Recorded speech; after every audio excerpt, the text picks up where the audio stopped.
ಜೈ ಶ್ರೀರಾಮ್. ಗುರುಗಳು ಮತ್ತು ರಾಮನ ಆಶೀರ್ವಾದ ತಗೊಂಡು ಇವತ್ತು ಗೌಡಪಾದ ಹೃದಯ ಅದ್ವೈತ ಪ್ರಕರಣದಲ್ಲಿ ಎಪಿಸೋಡ್ 16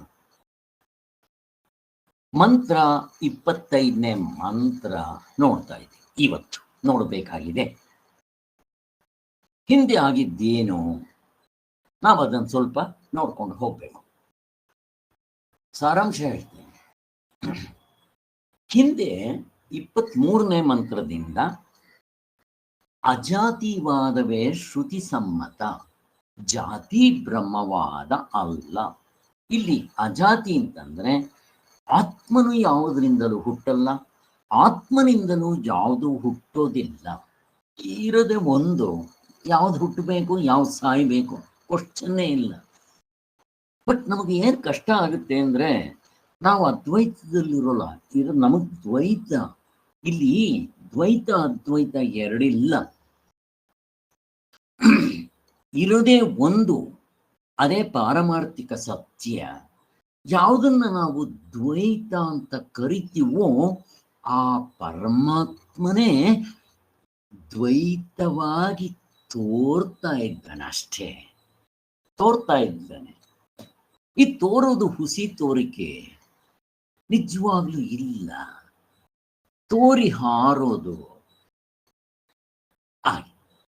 ಇಷ್ಟಪ್ಪ, ಇನ್ನೇನು ಇಲ್ಲ. ಮತ್ತೆ ಈ ದ್ವೈತ ಅಥವಾ ಈ ವ್ಯವಹಾರ ಅವಸ್ಥೆ ಒಳಗಡೆ ಇರೋ ಅರ್ಧ ಡಜನ್ ಅನಾತ್ಮ. ಅನಾತ್ಮ ಅಂತಂದ್ರೆ ಇದು ನಾಮರೂಪ ಕ್ರಿಯಾಕಾರಕ ಫಲಗಳು ಅನಾತ್ಮ. ಅದರ ಹಿಂದೆಗಡೆ ಇರೋ ಅಸ್ತಿತ್ವ ಆಧಾರ ಅದು ಆತ್ಮನೇ. ನಾನು ಒಡವೆ ಅಂದಿದ ತಕ್ಷಣ ಅಲ್ಲಿ ಚಿನ್ನದ ಸಮೇತ ಒಡವೆ ಇರಲೇಬೇಕು. ಒಡವೆನ್ ಬಿಟ್ಟು ಚಿನ್ನ ನೋಡೋದು ಬಂದ್ರೆ ಅಷ್ಟೇಪ್ಪ. ಬ್ರಹ್ಮಜ್ಞಾನಿಗಳಿಗೆ ಈ ಪ್ರಪಂಚದ ಈ ಉಪಾಧಿಗಳು, ಎಕ್ಸ್ಟ್ರಾ ಫಿಟ್ಟಿಂಗು ಮತ್ತೆ ಇವುಗಳನ್ನ ಬಿಟ್ಟು ಆತ್ಮನ್ ನೋಡೋದು ಬರಬೇಕು. ಆವಾಗ ಪೂರ್ಣಮದಂ ಪೂರ್ಣಮಿದಂ ಎಲ್ಲ ಹೊಂದುತ್ತೆ ನೋಡಿ. ಆದ್ದರಿಂದ ಆತ್ಮನು ಅಥವಾ ನನ್ನ ನಿಜವಾದ ಸ್ವರೂಪ ಬ್ರಹ್ಮ ಓಂಕಾರ ಯಾವುದರಿಂದಲೂ ಹುಟ್ಟಿಲ್ಲ. ಅಕಸ್ಮಾತ್ ಅವನು ಹುಟ್ಟಿದ್ದಾನೆ ಅಂದ್ರೆ ಅವನು ಇನ್ನೊಂದು ಕಾರಣ ಹೇಳಬೇಕಾಗುತ್ತೆ. ಹಂಗೆ ಯಾವುದೇ ಎರಡಿಲ್ಲ. ಅವನಿಂದ ಯಾವ ಪ್ರಪಂಚನೂ ಒಂದು ಹುಲ್ಕಡ್ಡಿಯನ್ನು ಹುಟ್ಟಿಲ್ಲ. ಇದು ಶಾಸ್ತ್ರ ಹೇಳ್ತಾ ಇದೆ ಇದನ್ನೇ. ಅದರ ಜೊತೆಗೆ ಸಾರ್ವತ್ರಿಕ ಪೂರ್ಣ ಅನುಭವದಿಂದ ಹೊರಗಲ್ಲಿ ತಿಕ್ಕು ನೋಡಿದ್ರೆ ಹೊಂದುತ್ತೆ. ಮತ್ತೆ ಯುಕ್ತಿ, ಉತ್ತಮಾಧಿಕಾರಿಗಳು ನಿಂತ್ಕೊಂಡ್ಬಿಡ್ತಾರೆ, ಅದಕ್ಕೋಸ್ಕರ ಯುಕ್ತಿ, ತರ್ಕ, ಲಾಜಿಕ್, ಅನುಭವ ಗಮ್ಯವಾದ ತರ್ಕಕ್ಕೂ ಕೂಡ ಇದು ಹೊಂದುತ್ತೆ ಅಂತ ತೋರಿಸ್ಕೊಟ್ರು. ಆದ್ದರಿಂದ ಇದು ಶ್ರುತಿ ಸಮ್ಮತ, ಜೊತೆಗೆ ದೃಷ್ಟಾಂತಗಳು ಕೊಟ್ಟರು ಹೊಂದುತ್ತೆ. ದೃಷ್ಟಾಂತಗಳು ಇದೆ ಅಂತನ್ನೋದು. ಇನ್ನೊಂದು ಕಡೆ ಯಾವುದದು ಜಾತ ಬ್ರಹ್ಮವಾದ. ಅವ್ರು ಹೇಳೋದು ಆಯ್ತು, ನಿಮ್ ಪ್ರಕಾರ ಆತ್ಮ ಯಾತ್ರಿಂದನೂ ಹುಟ್ಟಿಲ್ಲ, ಈ ಪ್ರಪಂಚ ಆತ್ಮನಿಂದ ಹುಟ್ಟಿದೆ ಅಂತ ಅವರು ಹಿಡ್ಕೊಂಡ್ಬಿಟ್ಟಿದ್ದಾರೆ. ಹಾಗೆ ಅವ್ರು ಹೇಳೋದೇನು, ಅದು ಶ್ರುತಿ ಸಮ್ಮತ ಅಲ್ಲ. ಶ್ರುತಿ ಎಲ್ಲ ತರ ಹೇಳಿಲ್ಲ, ವಾಕ್ಯಗಳೂ ಹೇಳಿಲ್ಲ, ಶಬ್ದಗಳೂ ಹೇಳಿಲ್ಲ. ಎಲ್ಲಿ ಹೇಳಿದೆ? ಹೇಳಿರೋ ಕಡೆ ನೀವು ತಪ್ಪಾಗಿ ಅರ್ಥ ಮಾಡ್ಕೊಂಡಿದ್ದೀರ ಅಂತ. ಅವರು ಇಲ್ಲದೆ ಇದ್ರೆ ಮತ್ತೆ ಈ ಪಂಚಭೂತಗಳ ಸೃಷ್ಟಿ ಆಯಿತು ತೈತರಿ ಉಪನಿಷತ್ನಲ್ಲಿ, ಮತ್ತೆ ಇವುಗಳ ಸಂವಾದ ಆಯಿತು, ಸೃಷ್ಟಿ ಕ್ರಮ ಎಲ್ಲ ಹೇಳಿದೆಯಲ್ಲ ಅಂತಂದ್ರೆ, ಅಯ್ಯೋ ದಡ್ಡ, ನೀನೇನಾದ್ರೂ ಮಾಡಿ ಆತ್ಮತತ್ವಗಳು ನಿಲ್ಸೋದಕ್ಕೆ ಉಪಾಯವಾಗಿ ಹೇಳಿರ. ನೀನು ಉಪಾಯವಾಗಿ ಹೇಳಿರೋದನ್ನ ಸತ್ಯ ಅಂತ ಇಟ್ಕೊಂಡ್ಬಿಟ್ರೆ ನಾವೇನ್ ಮಾಡೋಣ? ಅದಕ್ಕೆ ಕರೆಕ್ಟ್ ಮಾಡ್ಕೋ ಅಷ್ಟೇ. ಇಂಥ 23ನೇ ಮಂತ್ರದಲ್ಲಿ ಅದು ಚೆನ್ನಾಗಿ ತೋರಿಸ್ಕೊಟ್ರು. ನೆಕ್ಸ್ಟ್ ಏನಾಯ್ತು? ಅದೇ ರೀತಿ ಇನ್ನೊಂದು ಮಂತ್ರ 24, ಅದರಲ್ಲೇನು, ಅಜವು ಅದ್ವಯವು ಅಂದ್ರೆ ಆತ್ಮನು ಯಾವುದರಿಂದಲೂ ಹುಟ್ಟಿಲ್ಲ, ಆತ್ಮನಿಂದ ಪ್ರಪಂಚ ಹುಟ್ಟಿಲ್ಲ ಅಂದ್ರೆ ಆತ್ಮನೇ. ಓಂಕಾರ ಬ್ರಹ್ಮ ಆತ್ಮ ನನ್ನ ನಿಜವಾದ ಸ್ವರೂಪ, ನಾನು ಅನ್ನೋದಕ್ಕೆ ಯೋಗ್ಯವಾದ ವಸ್ತು. ಅದು ಏನದು? ಇರದೆ ಒಂದು ಅದ್ವೈತ, ಅದ್ವಯವು. ಸರಿ ಸ್ವಾಮಿ, ಇರದೆ ಅದು ಅದು ಜ್ಞಾನ ಸ್ವರೂಪ, ಅದನ್ನ ತಿಳ್ಕೊಂಡು ನಾನೇನು ಮಾಡಿ, ನನಗೆ ಯಾಕೆ ಬೇಕು ಅಂದ್ರೆ, ಅದು ಆನಂದ ಸ್ವರೂಪ ಕಣಪ್ಪ, ಅದರಷ್ಟು ಆನಂದ ಮತ್ತೊಂದಿಲ್ಲ, ಅದು ಅಮೃತವು. ಅದನ್ನು ತಿಳ್ಕೊಳ್ಳೋದ್ರಿಂದ ನೀನು ಅನ್ಕೊಂಡಿದ್ದೀಯಲ್ಲ ಹುಟ್ಟುತ್ತೀನಿ ಅಂತ, ಅವೆಲ್ಲ ಬರೀ ಸುಳ್ಳು ಅಂತ ಗೊತ್ತಾಗ್ಬಿಡುತ್ತೆ. ಆದ್ದರಿಂದ ಅದು ಅಮೃತವು ಆಗಿದೆ. ಅದನ್ನೇ ಓಂಕಾರ, ಬ್ರಹ್ಮ, ನಿನ್ನ ನಿಜವಾದ ಸ್ವರೂಪ, ತತ್ವಮಸಿ ನೀನೇ ಅದಾಗಿದ್ದೀಯ ಅಂತ ಶ್ರುತಿ ವಾಕ್ಯ, ಅದರ ಅರ್ಥ ಎಲ್ಲಾ ಗುರುಗಳು ಅದನ್ನೇ ಹೇಳ್ತಾರೆ. ಅನೇಕ ಉಪಾಯಗಳಿಂದ ನಿನಗೆ ತಿಳಿಸ್ಕೊಡ್ತಾ ಇದ್ದಾರೆ. ಉಪಾಯಗಳ ಅನೇಕ, ಆದರೆ ಉಪೇಯ ಆತ್ಮ ಒಂದೇ. ಅದನ್ನು ತಿಳಿಸೋದಿಕ್ಕೆ ಪಾಪ ಆ ಪರಮಾತ್ಮನು ಕರುಣಾಮಯಿ. ಅಯ್ಯೋ ಇವ್ರು ತಿಳ್ಕೊಂತಾ ಇಲ್ಲ, ಏನಾದ್ರೂ ಮಾಡಿ ತಿಳ್ಕೊಳ್ಳಿ ಅಂತ ಹೇಳಿ ತರಾವರಿ ರೀತಿಯಿಂದ ಅವಸ್ಥಾತ್ರ ಪ್ರಕ್ರಿಯೆಯಿಂದ ತಿಳಿಸ್ಕೊಟ್ರು, ಪಂಚಕೋಶ ಪ್ರಕ್ರಿಯೆಯಿಂದ ತಿಳಿಸ್ಕೊಟ್ರು, ದೃಗ್ದೃಶ್ಯ ವಿವೇಕ, ಕಾರ್ಯ ಕಾರಣ ಭಾವ, ಸ್ಥೂಲ ಸೂಕ್ಷ್ಮ ಪ್ರಕ್ರಿಯೆ ಹೇಗಿದೆ ನೋಡಿ. ಹೀಗೆಲ್ಲ ಇಷ್ಟೆಲ್ಲ ರೀತಿಯಲ್ಲಿ ಯಾಕೆ ತಿಳಿಸ್ಕೊಡ್ತಾ ಇದೆ ಅಂದ್ರೆ, ಯಾವುದೋ ಒಂದು ರೀತಿ ಉಪಾಯಗಳ ಅನೇಕ. ಹಾಗೊಂದು ಆತ್ಮರು ಅನೇಕ ಅಂತಂದ್ರೆ ಇಲ್ಲ, ಆತ್ಮ ಒಬ್ಬನೇ, ಅದನ್ನೇ ಅದ್ವೈತ ಅಂತನ್ನೋದು. ಆದ್ದರಿಂದ ಎಲ್ಲಿ ಆತ್ಮತತ್ವದಲ್ಲಿ ನಾನತ್ವವಿಲ್ಲ ಅಷ್ಟೇ. ನಾನತ್ವ ಅಂದ್ರೆ ಅನೇಕತ್ವ, ಉಪಾಧಿಗಳಿಲ್ಲ, ದ್ವೈತವಿಲ್ಲ ಅಂತ ಹೇಳ್ತಾ ಇದೆ. ಅದಕ್ಕೆ ಹಿಂದೆ ದೃಷ್ಟಾಂತನ ಕೊಟ್ಬಿಟ್ರು. ಇಂದ್ರ ಒಬ್ಬನೇ ಇರೋದು, ಅನೇಕವಾಗಿ ತೋರ್ತಾ ಇರ್ತಾನೆ ಹಂಗೆ ಅಂತ ಹೇಳಿ, ಭಗವದ್ಗೀತೆಯಲ್ಲಿ ಕೃಷ್ಣ ಭಗವಂತ ಆ ಬ್ರಹ್ಮದೇವ ಕೃಷ್ಣನ್ನ, ಆ ಹಸುಗಳನ್ನ, ಗೋಪಿಕೆಯರನ್ನ ಎಲ್ಲರನ್ನು ಎತ್ಕೊಂಡು ಹೋಗ್ಬಿಡ್ತಾನೆ. ನೋಡ ಇವನೇನ್ ಮಾಡ್ತಾನೆ ಕೃಷ್ಣ ಅಂತ, ಅವನಿಗೆ ಗೊತ್ತಿಲ್ಲ ಕೃಷ್ಣ ಯಾರು ಅಂತ. ಕೃಷ್ಣ ಎಲ್ಲರನ್ನು ಹಂಗೆ ಸೃಷ್ಟಿ ಮಾಡ್ದ. ಅಂದ್ರೆ ಎಷ್ಟು ಬೇಕಾದ್ರೂ ಇರ್ಬೋದು, ವ್ಯವಹಾರದಲ್ಲಿ ಎಷ್ಟು ಬೇಕಾದ್ರೂ ಇರ್ಬೋದು. ನಮಗೂ ಎಷ್ಟೊಂದು ಜನ್ಮಗಳಾಗಿದೆ, ಪ್ರತಿಯೊಂದು ಕನಸಿನಲ್ಲೂ ಬೇರೆ ಬೇರೆ ಶರೀರ. ಹಂಗೆ ಕಾಣಿದ ತಕ್ಷಣ ಸತ್ಯ ಅಂತೇನೋ, ನಾವೇ ಎದ್ದಿದ ತಕ್ಷಣ ಎಷ್ಟು ಕನಸುಗಳಾಗುತ್ತೋ ಅಷ್ಟು ಶರೀರಗಳಾಗಿರುತ್ತೆ, ಅಷ್ಟು ಹುಟ್ಟಿರುತ್ತೆ, ಸತ್ತಿರುತ್ತೆ. ಹೇಳಿ ಇವಾಗ ಸತ್ಯ ಅಂತ ಅಳಪ್ಪ, ಅದಕ್ಕೋಸ್ಕರ ಅಳಲ್ವಲ್ಲ, ಮತ್ತೆ ಇವಾಗ ಯಾಕೆ ಅಳ್ತೀಯ? ಸರಿಯಾಗಿ ವಿಚಾರ ಮಾಡಿಲ್ಲ. ಎತ್ತರ ಕನಸನ್ನ ಚೆನ್ನಾಗಿ ಮೆಲ್ಕು ಹಾಕೋ, ಈಗಲೇ ಗೊತ್ತಾಗ್ಬಿಡುತ್ತೆ ಇದು ಕನಸಿನಷ್ಟೇ ಇದ್ರ ಬೆಲೆ ಛೆ ಅಂತ. ಅದನ್ನು ಹೇಳ್ತಾ ಇದ್ದಾರೆ. ನಾನತ್ವ ಇಲ್ಲ, ದ್ವೈತ ಇಲ್ಲ, ಇರದೇ ಅದ್ವೈತ ಅಂತ ಹೇಳಿ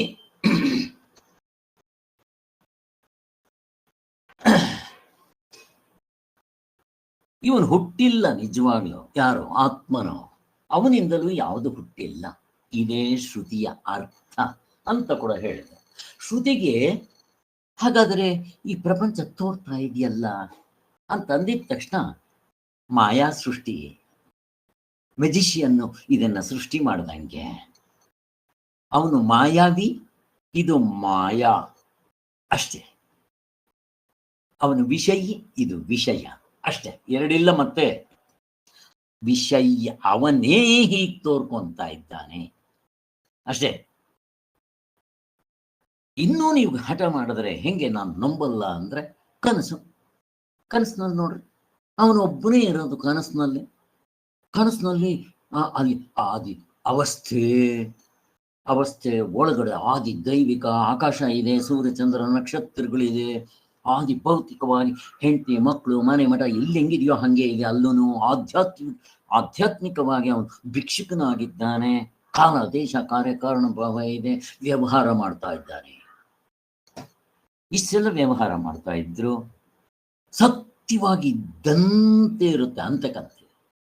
ಒಂದು ಸಾರಿ ಘಟಕ್ ಅಂತ ಎಚ್ಚರಕ್ಕೆ ಬಂದಿದ ತಕ್ಷಣ ಹೆಚ್ಚೆ ಅಂತ ನೀವೇ ಹೊಡೆದಾಕ್ತೀರ. ಹಂಗ ಹೊಡೆದಾಕಿ ಎಚ್ಚರವನ್ನ ಇರ್ಲಿ, ಏನ್ ಆಗ್ತಾ ಇರುತ್ತೋ ಎಂಥದ್ದು ಆಗಿಲ್ಲ.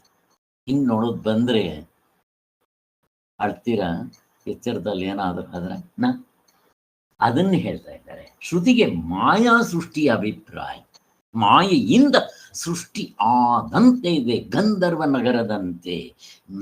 ಮೆಜಿಷಿಯನ್ ತರ ಅವನೊಬ್ಬನೇ ಇರೋದು, ಎಲ್ಲವನ್ನು ಸೃಷ್ಟಿ ಮಾಡ್ತಾನೆ, ಕೊನೆಗೆ ಏನು ಇರೋಲ್ಲ. ಹಾಗೆ ಕನಸು ಮುಗಿದು ಹೋಯ್ತು. ಏನು ಸುಮ್ಮನೆ ಕಾಕಮ್ಮನ ಕತೆ ಗೋವಮ್ಮನ ಕತೆ ಹೇಳಿಲ್ಲ, ನಿಮ್ಮ ಸಾರ್ವತ್ರಿಕ ಪೂರ್ಣ ಅನುಭವದಿಂದ ತೋರಿಸ್ಕೊಟ್ಬಿಟ್ರು, ಮುಗಿದು ಹೋಯ್ತು. ಅಲ್ಲಿಗೆ ನಾನತ್ವವಿಲ್ಲ ಅನ್ನೋದು.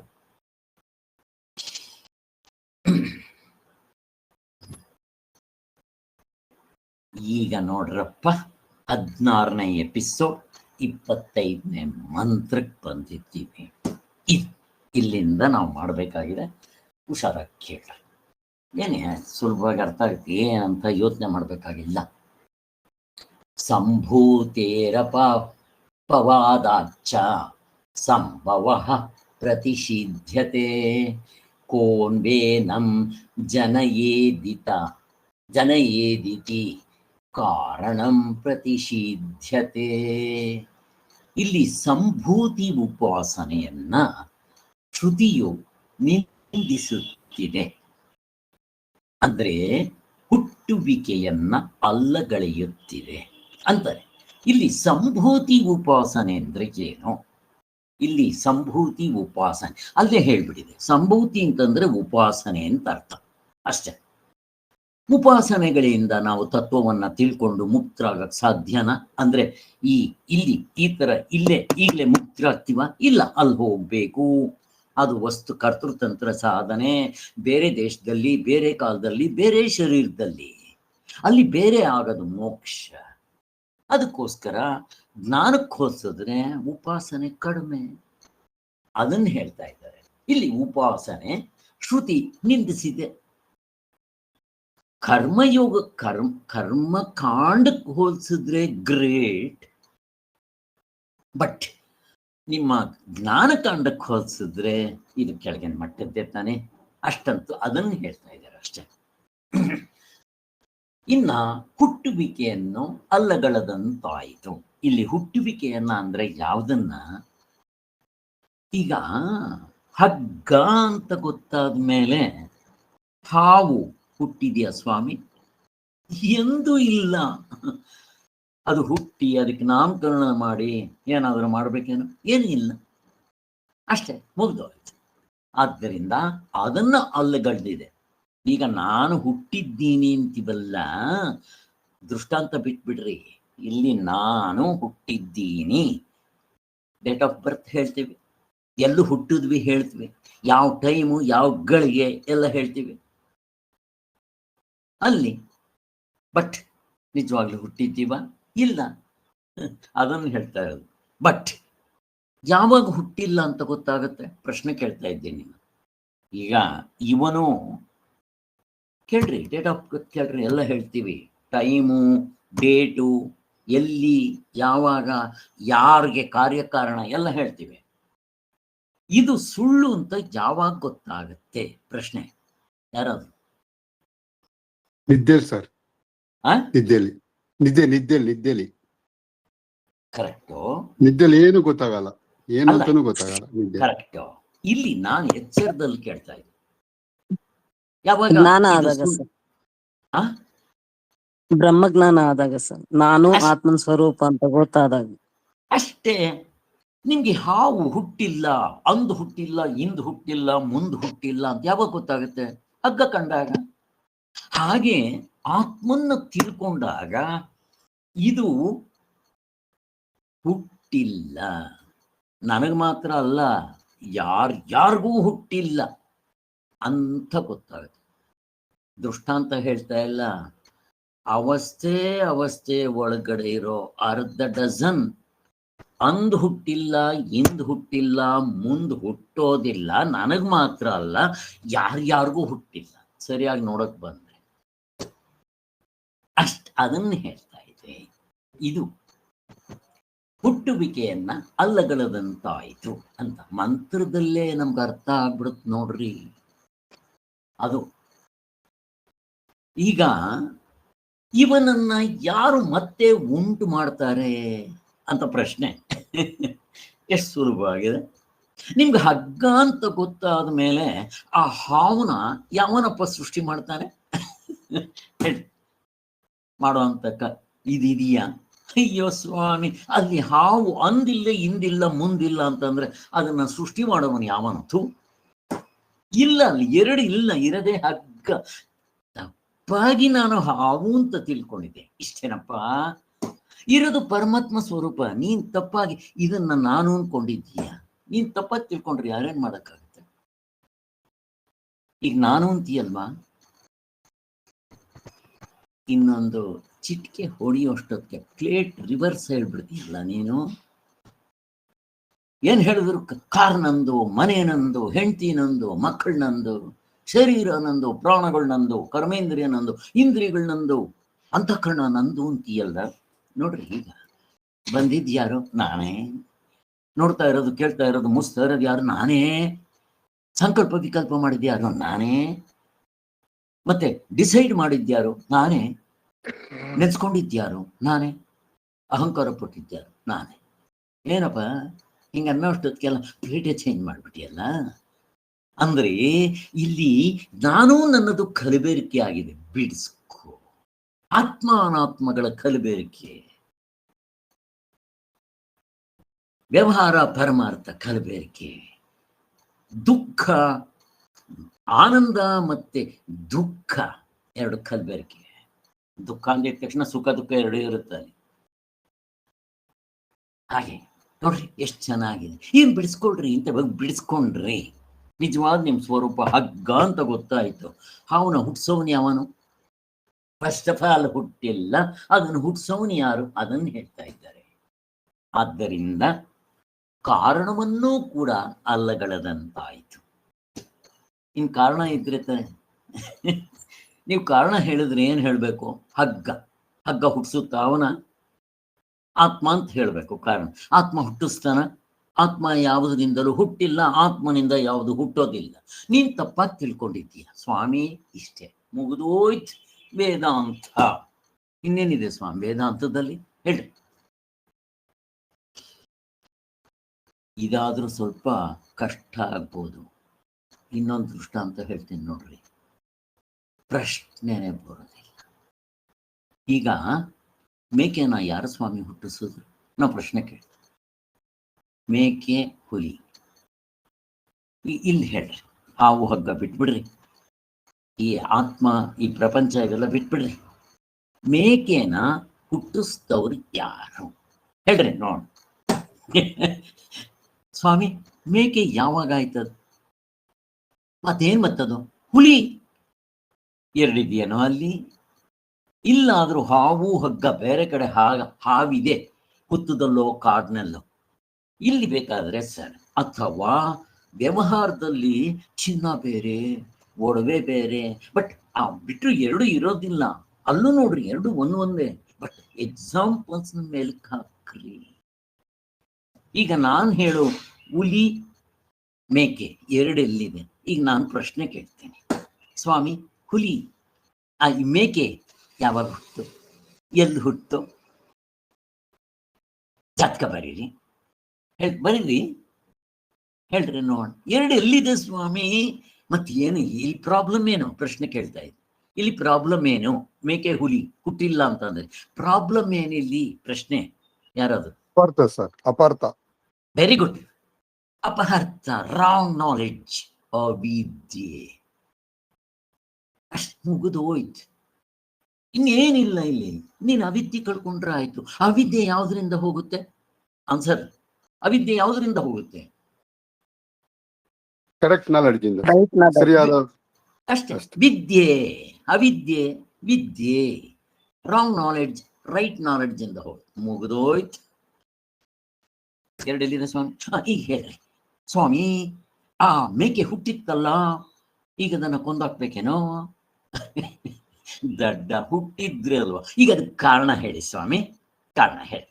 ಈಗ ಮೇಕೆ ಹುಟ್ಟೇ ಇಲ್ಲ, ಇದಕ್ಕೆ ಕಾರಣ ಏನ್ ಹೇಳ್ತೀರಾ? ಹುಲಿಯಿಂದ ಹುಟ್ಟೇನೋ ಮೇಕೆ? ಏನು ಹೇಳಿದ್ರು ಉತ್ತರ ಸಿಗೋದಿಲ್ಲ. ಹೀಗೆ ಅರ್ಥ ಮಾಡ್ಕೊಬೇಕು ಸ್ವಾಮಿ. ಎರಡು ಇಲ್ಲ, ಇರದೇ ಪರಮಾತ್ಮ.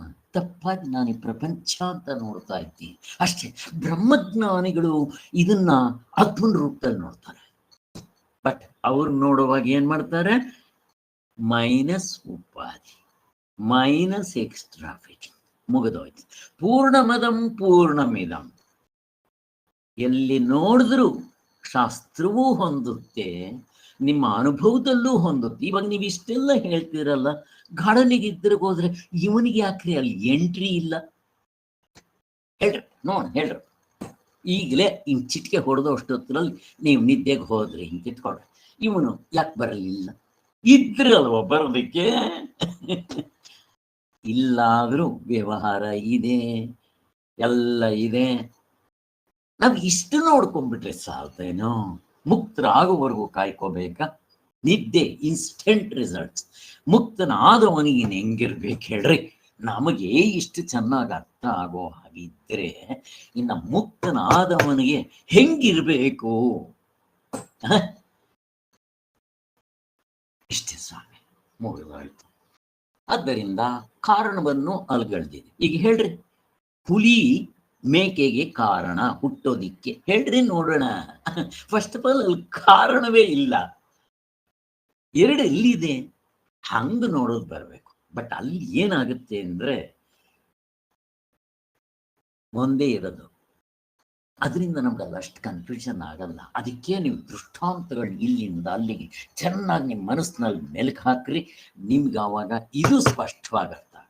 ದೃಷ್ಟಾಂತಗಳು ಮಾತನಾಡಿದ್ರೆ ದೃಷ್ಟಾಂತ ನಿಮ್ಗೆ ನೋಡ್ರಿ, ಹಾವು ಹಗ್ಗ ಎಷ್ಟು ದೃಷ್ಟಾಂತಗಳು ಕೊಡ್ತಾರೆ, ಮುಗಿದೋಯ್ತು. ಈಗ ಅದು ಅರ್ಥ ಆಗೋಯ್ತು ನಿಮ್ಗೆ. ಇಲ್ಲಿ ಏನು ಅಂತಂದ್ರೆ ಕರ್ಮಕಾಂಡ, ಉಪಾಸನ ಕಾಂಡ, ಜ್ಞಾನಕಾಂಡ ಮೂರಿದೆ. ಕರ್ಮಕಾಂಡಕ್ಕಿಂತ ಉಪಾಸನ ಕಾಂಡ ಗ್ರೇಟ್, ನೋ ಡೌಟ್. ಇದು ಮನಸ್ಸಿನಿಂದ ಮಾಡೋದು, ದೋ ಎರಡು ಕರ್ತೃತಂತ್ರ. ಇದಕ್ಕಿಂತ ಜ್ಞಾನಕಾಂಡ ಗ್ರೇಟ್. ಇಲ್ಲೇ ಈಗಲೇ ಇನ್ಸ್ಟೆಂಟ್ ರಿಸಲ್ಟ್ಸ್, ಸತ್ ಮೇಲಾಗೋದಲ್ಲ. ಇಷ್ಟು ಹೇಳ್ತಾರೆ. ಆದ್ರಿಂದ ಇದು ಹುಟ್ಟುವಿಕೆಯನ್ನು ಅಲ್ಗಳ್ದಿದೆ ಅಂತಂದ್ರೆ, ಹುಟ್ಟೇ ಇಲ್ಲ, ಅದನ್ನು ಅಲ್ಗಳೆಯದೆ ಅಂತ ಬಂತು. ಮತ್ತಿನ್ ಕಾರಣ ಎಲ್ಲಿದೆ? ಇಷ್ಟು ನಿಮ್ಗೆ ಮಂತ್ರ ಅರ್ಥ ಆಯ್ತಲ್ಲ. ಈಗ ನೋಡ್ರಿ, ಅದ್ರ ಡಿಸ್ಕ್ರಿಪ್ಷನ್ಗೆ ಹೋಗ್ತೀವಿ. ಮಂತ್ರ ನೀವು ಚೆನ್ನಾಗಿ ಮನಸ್ಸಿನಲ್ಲಿ ಇಟ್ಕೊಂಡ್ಬಿಡ್ರಿ. ಆ ಡಿಸ್ಕ್ರಿಪ್ಷನ್ ಅಲ್ಲಿ ನಮ್ಗೆ ಹೋಗ್ಬಿಟ್ರೆ ಕನ್ಫ್ಯೂಷನ್ ಆದಂಗೆ ಆಗ್ಬಿಡುತ್ತೆ. ಅಯ್ಯೋ, ಈ ಮಂತ್ರ ನಮ್ಗೆ ಅರ್ಥ ಆಗೋಯ್ತು ಬಿಡ್ರಿ, ಇನ್ನೇನು ಬೇಕಾಗಿಲ್ಲ. ಆದರೆ ಇಲ್ಲಿ ಸ್ವಾಮಿಗಳು ಹೇಗೆ ತಗೊಂಡೋಗ್ತಾರೋ ಒಂದ್ಸರಿ ನೋಡೋಣ, ತಪ್ಪೇನಿಲ್ಲ. ಇಲ್ಲಿ ಬರೋಣ. ಇಲ್ಲಿ ಈ ಈ ಈ ಒಂದು ಮಂತ್ರಕ್ಕೆ ನಾವು ಅರ್ಥ ಮಾಡ್ಕೋಬೇಕು ಅಂತಂದ್ರೆ, ಭಾಷ್ಯದಲ್ಲಿ ಇದನ್ನು ಸುಮ್ಮನೆ ಹೇಳಿಲ್ಲ. ಭಾಷೆ ಓದಿದ್ರೆ ಇಷ್ಟು ಚೆನ್ನಾಗಿ ಅರ್ಥ ಆಗಲ್ಲ.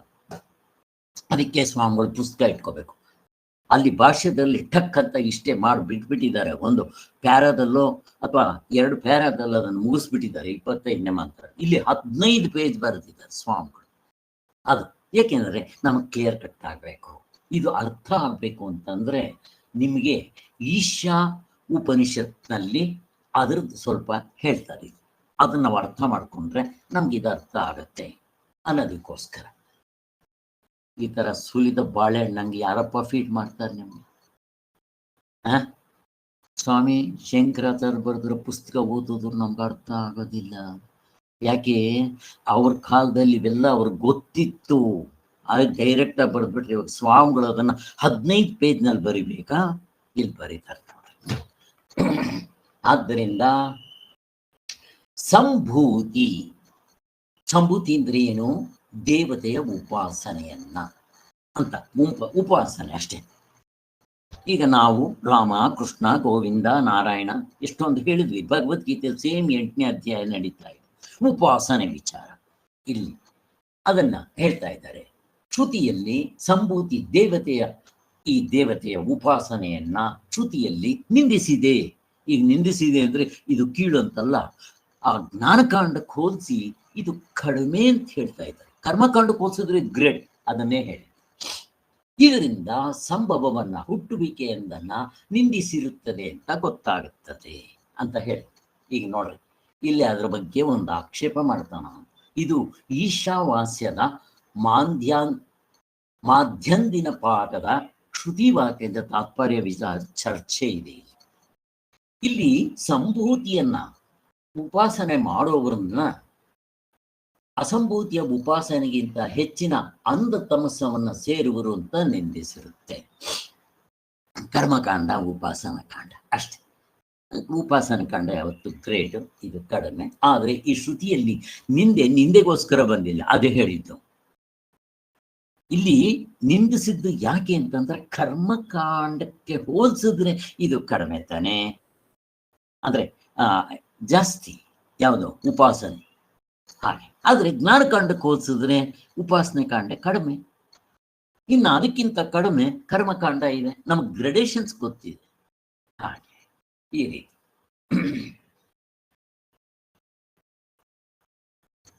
ಇನ್ನ ಸಂಭೂತಿಯನ್ನ ವಿನಾಶ ಎರಡನ್ನು ಹೇಳ್ತಾರೆ.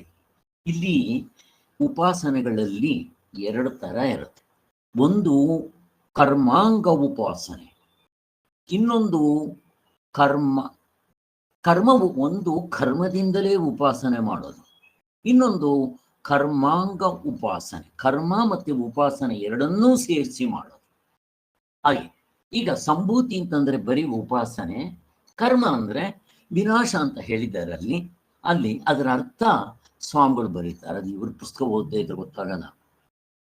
ವಿನಾಶ ಅಂತಂದ್ರೆ ಕರ್ಮ, ನಾವು ಮಾಡೋದು ಕರ್ಮಕಾಂಡ ಹಾಗೆ.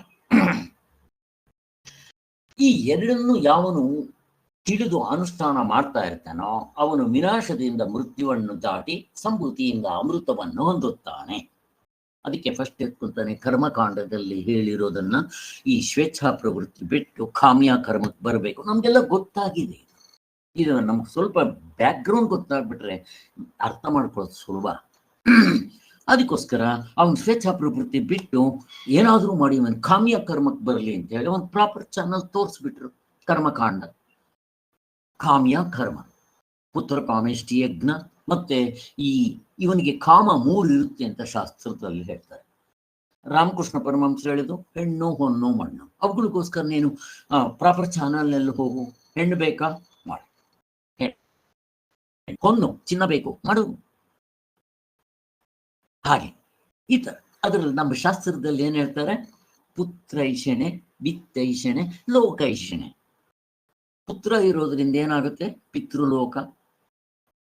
ಹಾಗೆ ವಿತ್ತೈಷಣೆ, ಈ ಲೋಕದಲ್ಲಿ ಮತ್ತೆ ಅಲ್ಲಿ ನನಗೆ ಸ್ವರ್ಗಲೋಕ ಬೇಕು, ಮಾಡಬಹುದು. ಪುತ್ರೈಷಣೆ, ವಿತ್ತೈಷಣೆ, ಲೋಕೈಷಣೆ. ಲೋಕ ನನಗೆ ಬ್ರಹ್ಮಲೋಕ ಬೇಕು ಅಥವಾ ಸ್ವರ್ಗಲೋಕ ಬೇಕು, ಮಾಡ್ರಿ. ಹಾಗೆ 3, ಒಂದು ಕರ್ಮದಿಂದ, ಇನ್ನೊಂದು ಉಪಾಸನೆಯಿಂದ, ಹೀಗೆ ಇವೆಲ್ಲ ಇದೆ ಅಂತ 3 ಏಷಣೆಗಳು. ಆ 3 ಏಷಣೆಗಳು ನನಗೆ ಪ್ರಾಪರ್ ಚಾನಲ್ ತೋರಿಸುತ್ತೆ ಶಾಸ್ತ್ರ. ಕರ್ಮಕಾಂಡ, ಉಪಾಸನ ಕಾಂಡ ಹಿಂಗೆ ತೋರಿಸುತ್ತೆ. ಅದಿಲ್ಲದೆ ಇದ್ರೆ ನಾನು ವೀರಪ್ಪ ಎಲ್ಲ ಆಗ್ಬಿಡ್ತೀವಿ. ಅದಕ್ಕೋಸ್ಕರ ಹೆಂಗೆ ಸ್ಟೆಪ್ಸ್ ತಗೊಂಡ್ಬರುತ್ತೆ ನೋಡ್ರಿ, ಯಾರನ್ನೂ ಬಿಡೋದಿಲ್ಲ. ಬಟ್ ನಮಗೆ ಹುಟ್ಟಿದಾಗ್ಲಿಂದ ನಾವು ಕಾಮಿಗಳು. ಯಾಕೆ ಕಾಮಿಗಳು? ಪ್ರಶ್ನೆ ಕೇಳ್ತಾ ಇದೆ. ಯಾಕೆ ಕಾಮಿಗಳು ನಾವು? ಹಲೋ ಯಾರಾದ್ರೂ? ಅವಿದ್ಯೆಯಿಂದ ಸರ್. ಅಲ್ಲ, ಕಾಮಿಗಳು ಹೆಸರೇ ಅವಿದ್ಯೆಯಿಂದ ಕಾಮ. ನಮ್ಗೆ ನಾವು ಸುಖ ಪ್ರಾಪ್ತಿ ದುಃಖ ನಿವೃತ್ತಿಗೆ ಕಾಮರಾಗಿರ್ತೀವಿ. ನಮ್ಗೆ ಒಟ್ಟಿನಲ್ಲಿ ಆನಂದ ಬೇಕು, ಕಾಮ ಬೇಕು, ಆನಂದ ಬೇಕು. ಆನಂದಕ್ಕೋಸ್ಕರ ಕಾಮ ಅಲ್ವಾ? ಆನಂದ ತಾನೆ. ನಾವು ಆನಂದ ಸ್ವರೂಪರೇ ಆಗಿರೋದ್ರಿಂದ ನಮ್ಗೆ ಯಾವಾಗಲೂ ಆನಂದ ಹುಡ್ಕೊಂಡೇ ಹೋಗ್ತಾ ಇರ್ತೀವಿ ಅಷ್ಟೇ. ಅದಕ್ಕೋಸ್ಕರ ಕರೆಕ್ಟ್, ಅವಿದ್ಯೆನೆ ಇರ್ಲಿ. ಆ ಅವಿದ್ಯೆ ಕಾಮ ಇರೋದ್ರಿಂದ ಅವಿದ್ಯೆ ನನಗೆ ಯಾಕೆ ಅಂತಂದ್ರೆ ನನಗೆ ನನ್ನ ಮೇಲೆ ನನಗೆ ಪ್ರೀತಿ. ಇದು ಬೇರೆ, ಅದೆಲ್ಲ ಹೇಳಿದೆ. ಈಗ ಅದನ್ನು ಮತ್ತೆ ಇಲ್ಲಿ ತರೋದು ಬೇಡ. ಒಟ್ಟಿನಲ್ಲಿ ಇಷ್ಟ ಅರ್ಥ ಆಯ್ತು. ಸುಖ ಪ್ರಾಪ್ತಿ ದುಃಖ ನಿವೃತ್ತಿಗೆ ಪ್ರಯತ್ನ ಮಾಡ್ತಾನೇ ಇರ್ತಾನೆ ಪ್ರಪಂಚದಲ್ಲಿ ಪ್ರತಿಯೊಬ್ಬನು, ದೇವತೆಗಳಿಂದ ಹುಲ್ಲುಕಡ್ಡಿವರೆಗೂ ಅನ್ನೋದು ಗೊತ್ತಾಯ್ತು. ಹೀಗೆ ಆದ್ದರಿಂದ ಅವನು ವಿನಾಶದಿಂದ ಮೃತ್ಯುವನ್ನು ದಾಟಿ ಸಂಭೂತಿಯಿಂದ ಅಮೃತವನ್ನು ಹೊಂದುತ್ತಾನೆ ಎಂದು ಈ ಎರಡನ್ನೂ ಕೂಡಿಸಿ ಅನುಷ್ಠಾನ ಮಾಡಬೇಕೆಂದು, ಅದರಿಂದ ಅಮೃತ ಸ್ವರೂಪದ ಉತ್ತಮ ಫಲವೇ ಆಗುವುದೆಂದು ತಿಳಿಸುವುದಕ್ಕಾಗಿ ಶ್ರುತಿ ಬಂದಿದೆ. ಅದಕ್ಕೋಸ್ಕರನೇ ನಮ್ಮಲ್ಲಿ ಕರ್ಮಕಾಂಡ, ಉಪಾಸನ ಕಾಂಡ, ಅದಕ್ಕೆ ನಿನ್ನೆ ಎಲ್ಲ ಜಪ ಮಾಡ್ರಿ ಅಂತ ಹೇಳಿದ್ದು. ಅದಾದ್ಮೇಲೆ ಜ್ಞಾನಕಾಂಡ. ಮತ್ತಿಲ್ಲಿ ಒಂದು ಮಾಡ್ತಾ ಇದ್ರು ಮೇಲಿಂದು ಕೂಡ ನಾವು ಮಾಡ್ತಾ ಇರಬೇಕು. ಇಲ್ಲಿ ಬೇರೆ PhD, ಇಲ್ಲಿ ನಾವು ಲೌಕಿಕದಲ್ಲಿ ವಿದ್ಯೆ ಹೇಳಿದಾಗ 1ನೇ ಕ್ಲಾಸ್ನಲ್ಲಿ ಹೇಳುವಾಗ 1ನೇ ಕ್ಲಾಸ್ ಪಾಠ ಮಾತ್ರ ಮಾಡ್ತಾರೆ. 2, 3, 5ನೇ ಕ್ಲಾಸ್ ಮಾಡಿದ್ರೆ ಅರ್ಥ ಆಗಲ್ಲ. ಈ ಆಧ್ಯಾತ್ಮದಲ್ಲಿ ಹಂಗಿಲ್ಲ. ಅವನು LKG ಬಂದಿದ ತಕ್ಷಣ ಅವನು PhD ಪಾಠ ಶುರು ಮಾಡಿಬಿಡ್ತಾರೆ. ಅರ್ಥ ಆಯ್ತಲ್ಲ? ಯಾಕೆ? ಪ್ರಶ್ನೆ ಕೇಳ್ತೀನಿ, ಅದು ಯಾಕೆ ಹಿಂಗೆ? PhD ಪಾಠ ಮಾಡಿಬಿಡ್ತಾರೆ.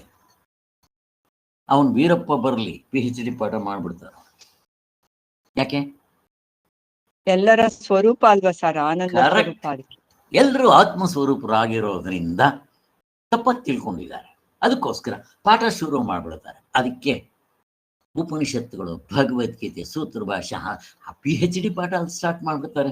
1ನೇ ಕ್ಲಾಸಿಂದ ನೋಡಪ್ಪ ನಿನ್ನ ಧರ್ಮವನ್ನು ಬಿಡಬೇಡ, ಯಮ ನಿಯಮಗಳನ್ನ ಬಿಡಬೇಡ, ಹಿಂಗೆ ಹೇಳ್ಕೊತಾ ಬರ್ತಾರೆ. ಇದು ಅದಕ್ಕೋಸ್ಕರನೇ ನಾವು ಈ ಶ್ರವಣ ಮನನ ಧ್ಯಾನ ಮುಖ್ಯವಾಗಿ ಇಟ್ಕೊಂಡು ಇದನ್ನು ಮಾಡ್ತಾ ಇರಬೇಕು. ಈ ಕಡೆ ಇದನ್ನೂ ಮಾಡಬೇಕು. ಅದಕ್ಕೆ ನೆನ್ನೆ ಹೇಳಿದ್ದು, ಜಪ ಮಾಡ್ತಾ ಇರಬೇಕು, ಕರ್ಮಯೋಗ ಮಾಡ್ತಾ ಇರ್ಬೇಕು. ನೀವೇನೇ ಲೌಕಿಕ ನೀವು ಏನು ಮಾಡಿದ್ರು ಎಲ್ಲ ಸಾಧನೆಗಳು ಒಟ್ಟಿಗೆ ನಡೀತಾ ಇರಬೇಕು. ಅದರಲ್ಲಿ ಮುಖ್ಯವಾಗಿ ಇದಾಗ್ತಾ ಇರಬೇಕು ಸ್ವಾಧ್ಯಾಯ. ಅದರಿಂದ ಶ್ರವಣ ಮನನ ಧ್ಯಾನ 3 ಆಗುತ್ತೆ. ಎಂಥ ಪುಸ್ತಕ ಇಟ್ಕೋಬೇಕು? ಇಂಥ ಸ್ವಾಮಿಗಳು ಬರೆದಿರೋ ಪುಸ್ತಕಗಳು ಮಾತ್ರ ಇಟ್ಕೋಬೇಕು. ಯಾರ್ದೋ ಇಟ್ಕೊಂಡ್ರೆ ಏನೋ ಆಗೋದಿಲ್ಲ. ನಾನು ನೋಡಿದ್ದೀನಿ, ಏನು ಉಪಯೋಗ ಇಲ್ಲ. ಹಾಗೆ ಸದಾನಂದ ಗಿರಿ ಸ್ವಾಮಿಗಳು ಅಂತ ಒಬ್ರು ಇದ್ರು, ನಮ್ಮ ಕ್ಲಿನಿಕ್ಗೆ ಬರ್ತಾ ಇದ್ರು. ಅವರು ಸನ್ಯಾಸ ದೀಕ್ಷೆ ತಗೊಂಡ್ರು. ಅದಕ್ಕೆ ಮೊದಲು ಅವರು ಅಧ್ಯಾತ್ಮ ಮಂದಿರದಲ್ಲಿ ಇದ್ರವರು. ಅವರೇ ನಾನು ಕುಲಕರ್ಣಿ ಸ್ವಾಮಿಗಳ ಹತ್ರ ಕೇಳ್ಕೊಂಬಂದು, ನೀವು 500 ರೂಪಾಯಿ ಕೊಡ್ಬೇಕಂತೆ ಅಂತ ಕೇಳಿದ್ದು. ಆಮೇಲೆ ನನಗೆ ಹೋಗೋದಕ್ಕೆ ಅವ್ರು ಪರ್ಮಿಷನ್ ಕೇಳ್ಕೊಂಬಂದಿದ್ದು ಅವರೇ.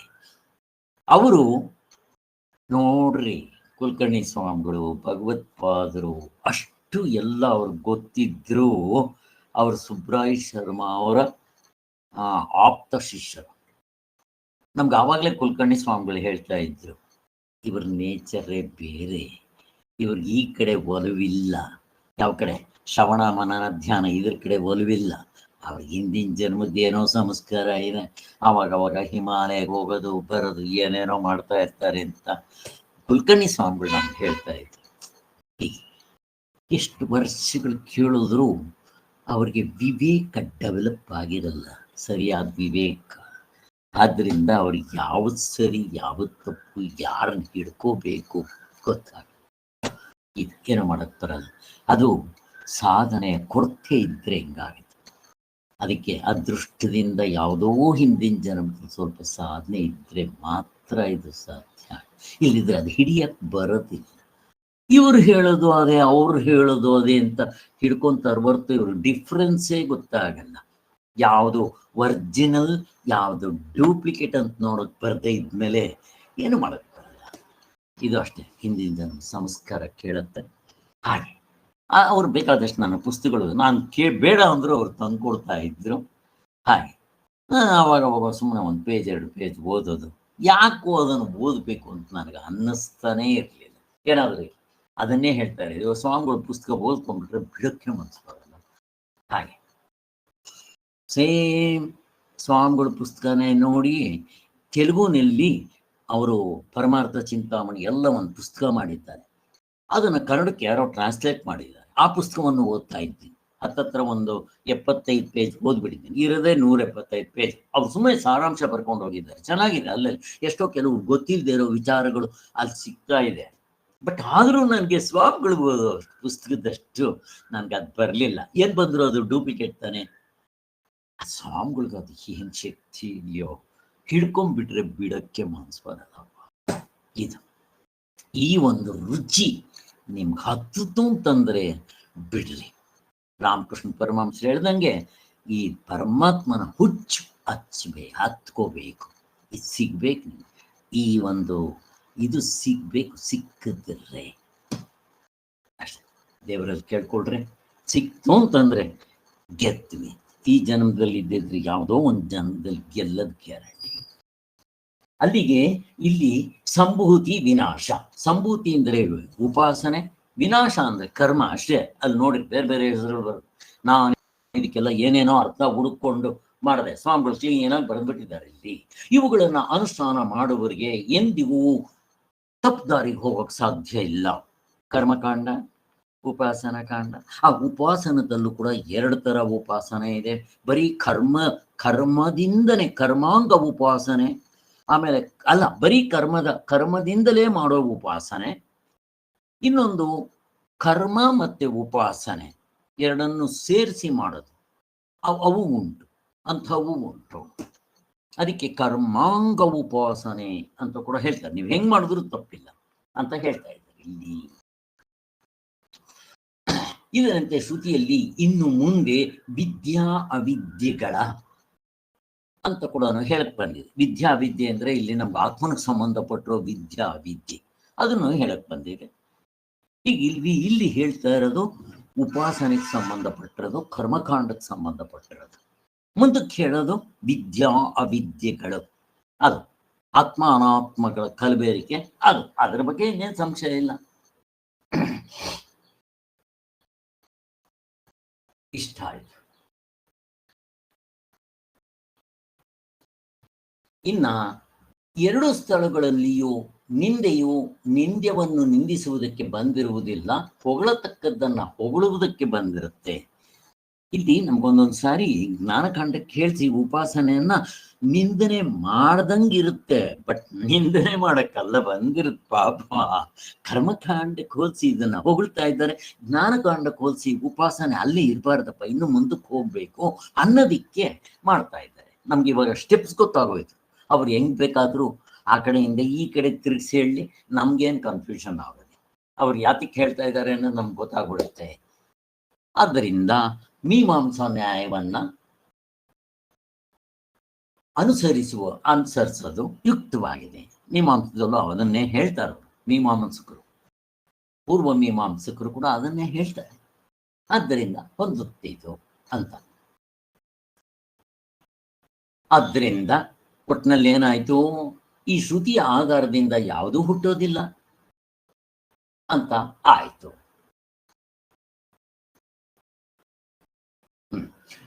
ಮತ್ತೆ ಇಷ್ಟು ಈಗ ಅದಕ್ಕೆ ಪರಿಹಾರವೂ ಕೂಡ ಹೇಳ್ತಾ ಇದ್ದಾರೆ.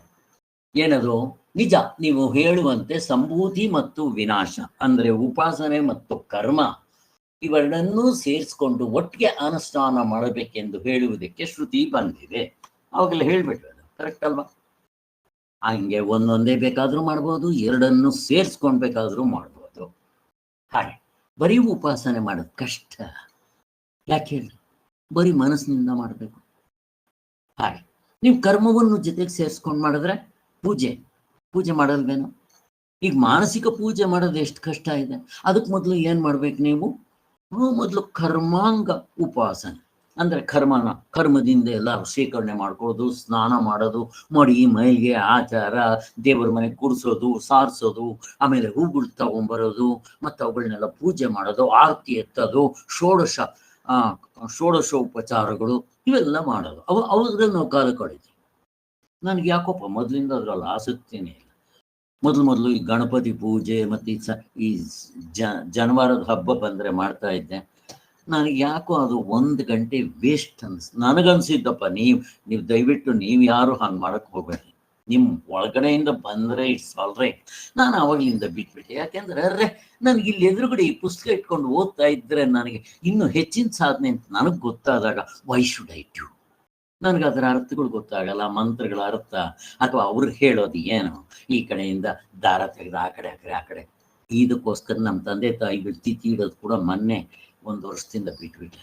ನಾನೇನು ಮಾಡಲ್ಲ, ದುಡ್ಡು ನಾನು ಕೊಡ್ತೀನಿ, ನೀವು ಹೋಗ್ರಿ, ಊಟದ ಟೈಮ್ ಬಂದು ಪ್ರಸಾದ ಸ್ವೀಕಾರ ಮಾಡ್ತೀನಿ ಅಷ್ಟೆ. ಇಲ್ಲಿ ನನಗೆ 2-3 ಗಂಟೆ ವೇಸ್ಟ್ ಆಗುತ್ತೆ ಅನಿಸ್ತಾ ಇದೆ ನನಗೆ. ನಂದು ನೀವ್ಯಾರು ತಗೊಳಕ್ಕೆ ಹೋಗಬೇಡಿ, ನಿಮ್ಮ ಚಾಯ್ಸ್. ನನಗೆ ಅನಿಸಿದ್ದು ನಾನು ಹೇಳ್ತಾ ಇದ್ದೀನಿ ಅಷ್ಟೇ. ಹಾಗೆ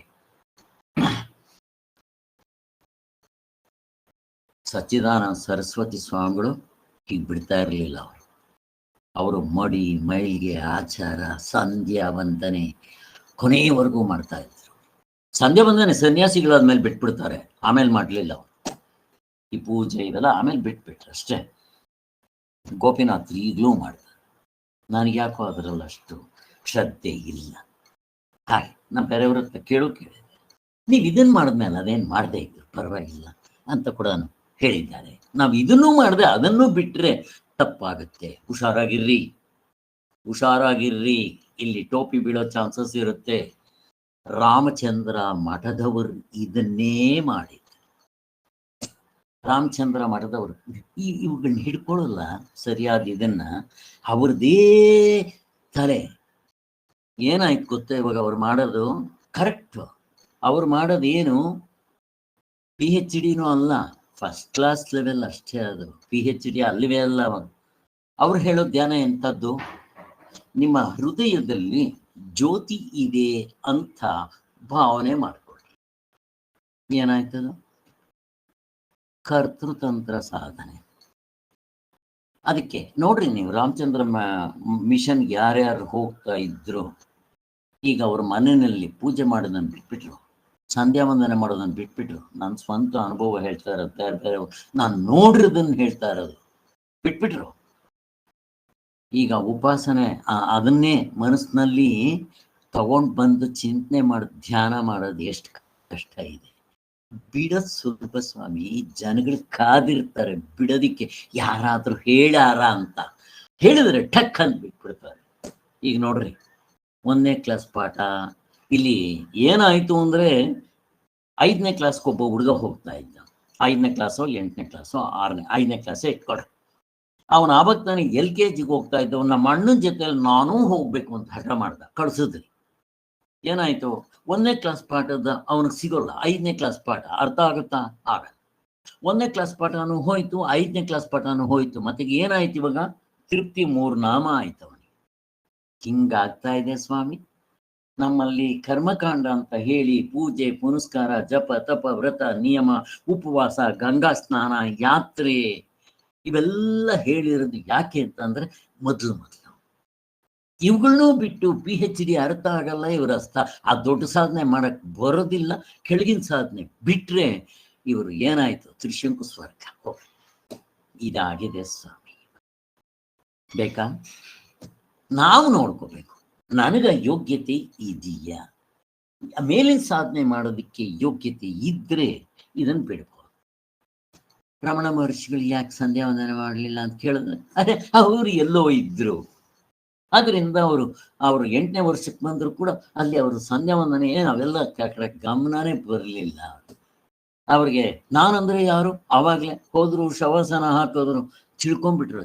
I am not this body mind and intellect ಅಂತ ಹೋದ್ರು, ಕೂತ್ಕೊಂಡ್ರು, ಮುಗಿದೋಯ್ತು ಅವ್ರದ್ದು. ಗುರು ಇಲ್ಲ, ಯಾರೂ ಇಲ್ಲ. ಹಿಂದಿನ ಜನ್ಮ ಸಂಸ್ಕಾರ ಹಂಗಿತ್ತು ಸ್ವಾಮಿ. ಎಲ್ರಿಗೂ ಹಂಗಿರುತ್ತೇನೋ. ಎಲ್ಲಿ ಇನ್ನೊಬ್ಬ ರಮಣ ಮಹರ್ಷಿಗಳನ್ನ ತೋರ್ಸಬಿಡೋದು ಶಾಸ್ತ್ರಗಳಲ್ಲಿ ಇರುತ್ತೆ. ಇನ್ನೊಬ್ಬ ತಾಯಿಯ ಗರ್ಭದಲ್ಲಿದ್ದಾಗೆ ಅಹಂ ಮನುಹು ಅಹಂ ಸೂರ್ಯ ಮುಕ್ತನಾಗ್ಬಿಟ್ಟ.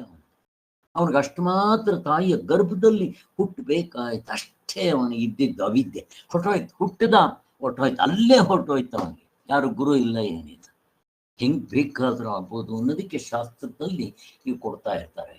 ಅದಕ್ಕೆ ನಾವು ತಿಳ್ಕೊಂಡು ನನಗೆ ಎಷ್ಟು ಯೋಗ್ಯತೆ ಇದೆ, ಒಟ್ಟಿನಲ್ಲಿ ಸಾಧನೆಗಳನ್ನ ಬಿಡಬಾರ್ದು. ಕೆಳಗಿಂದಾಗ್ಲಿ ಮೇಲಿಂದಾಗ್ಲಿ ನಾವು ಸ್ಟೆಪ್ಸ್ ಗೊತ್ತಿರುತ್ತೆ, ನಾವು ಹಾಗೆ ಮಾಡ್ಕೊಂಡು ಹೋಗ್ಬೇಕು. ಇದು ಇಂಪಾರ್ಟೆಂಟ್. ಅಲ್ಲಿ ಶಾಸ್ತ್ರೀಯ ಕರ್ಮ ಅನುಷ್ಠಾನವನ್ನ ಮಾಡುವುದರಿಂದ ನೋಡಿ, ಇಲ್ಲಿ ಹೇಳಿದ್ದಾರೆ ಕ್ಲೀನ್ ಆಗಿ. ಇಲ್ಲಿವರೆಗೂ ನಾನು ಏನು ಹೇಳಿದ್ನೋ ಅದನ್ನು ಹೇಳ್ಬಿಟ್ಟಿದ್ದಾರೆ.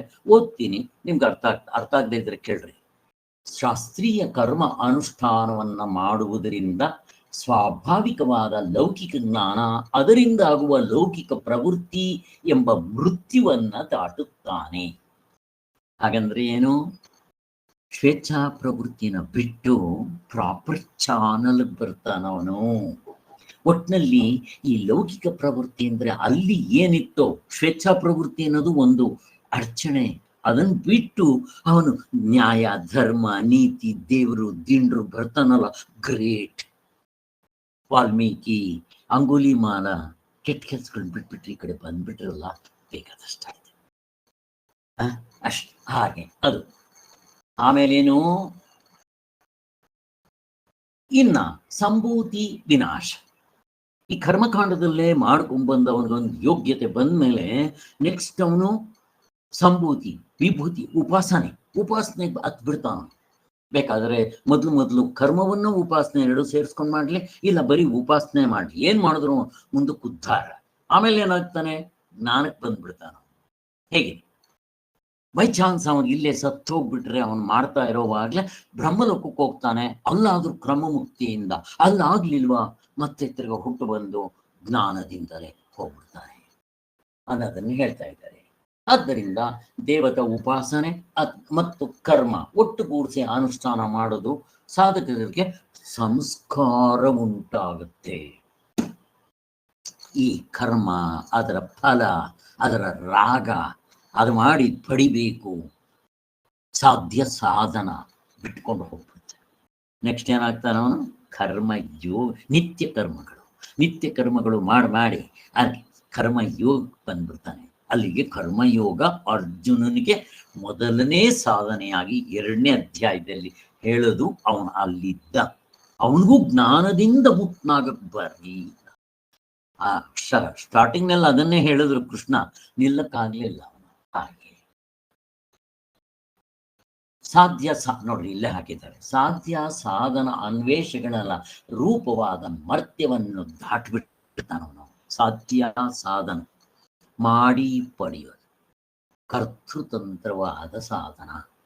ಈ ಮಾಡಿ ಪಡೆಯೋದು ಎಲ್ಲ ಬೇರೆ ದೇಶದಲ್ಲಿ, ಬೇರೆ ಕಾಲದಲ್ಲಿ, ಬೇರೆ ಶರೀರದಲ್ಲಿ ಅದು.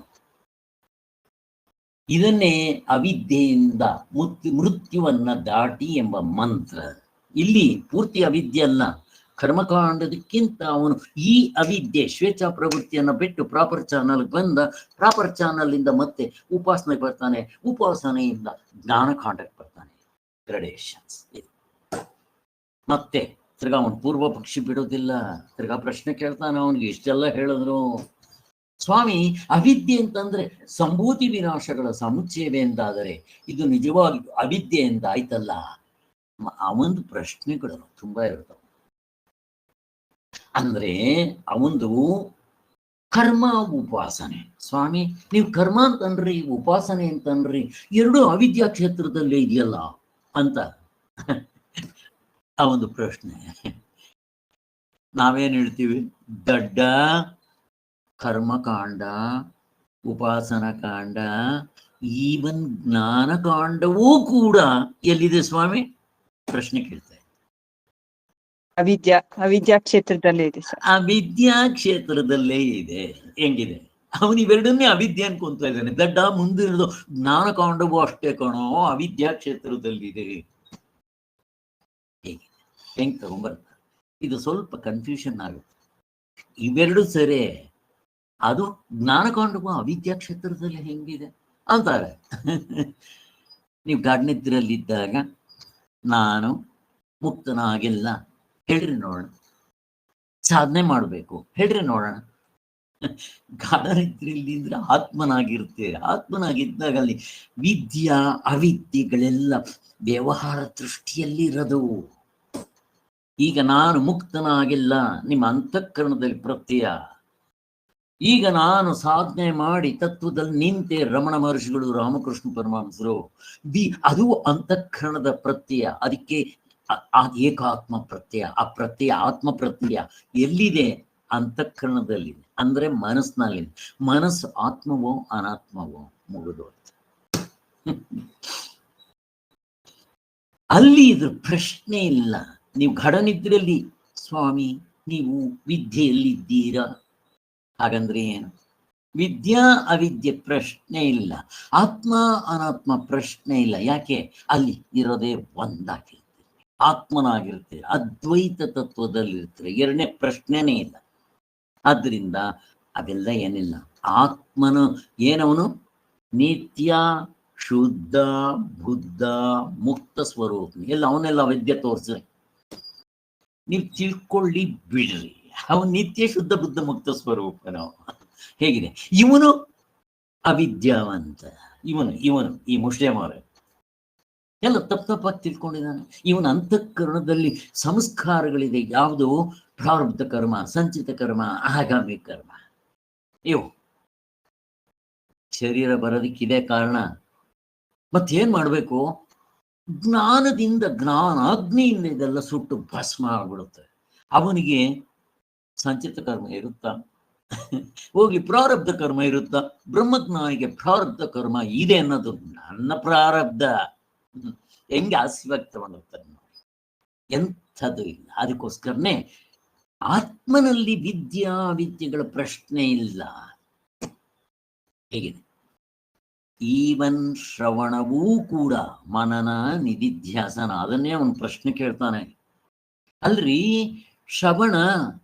ಶ್ರವಣವನ್ನ ಮಾಡು, ಮನನವನ್ನ ಮಾಡು. ಆತ್ಮವ ಅರೆ ದ್ರಷ್ಟವ್ಯೋ ಮಂತವ್ಯೋ ನಿಧಿಧ್ಯಾಸಿತವ್ಯೋ. ತವ್ಯೋ ಹಾಗಂದ್ರೆ ಏನು? ಮಾಡು ಬೀಡು, ಬೇರೆ ರೀತಿ ಮಾಡು.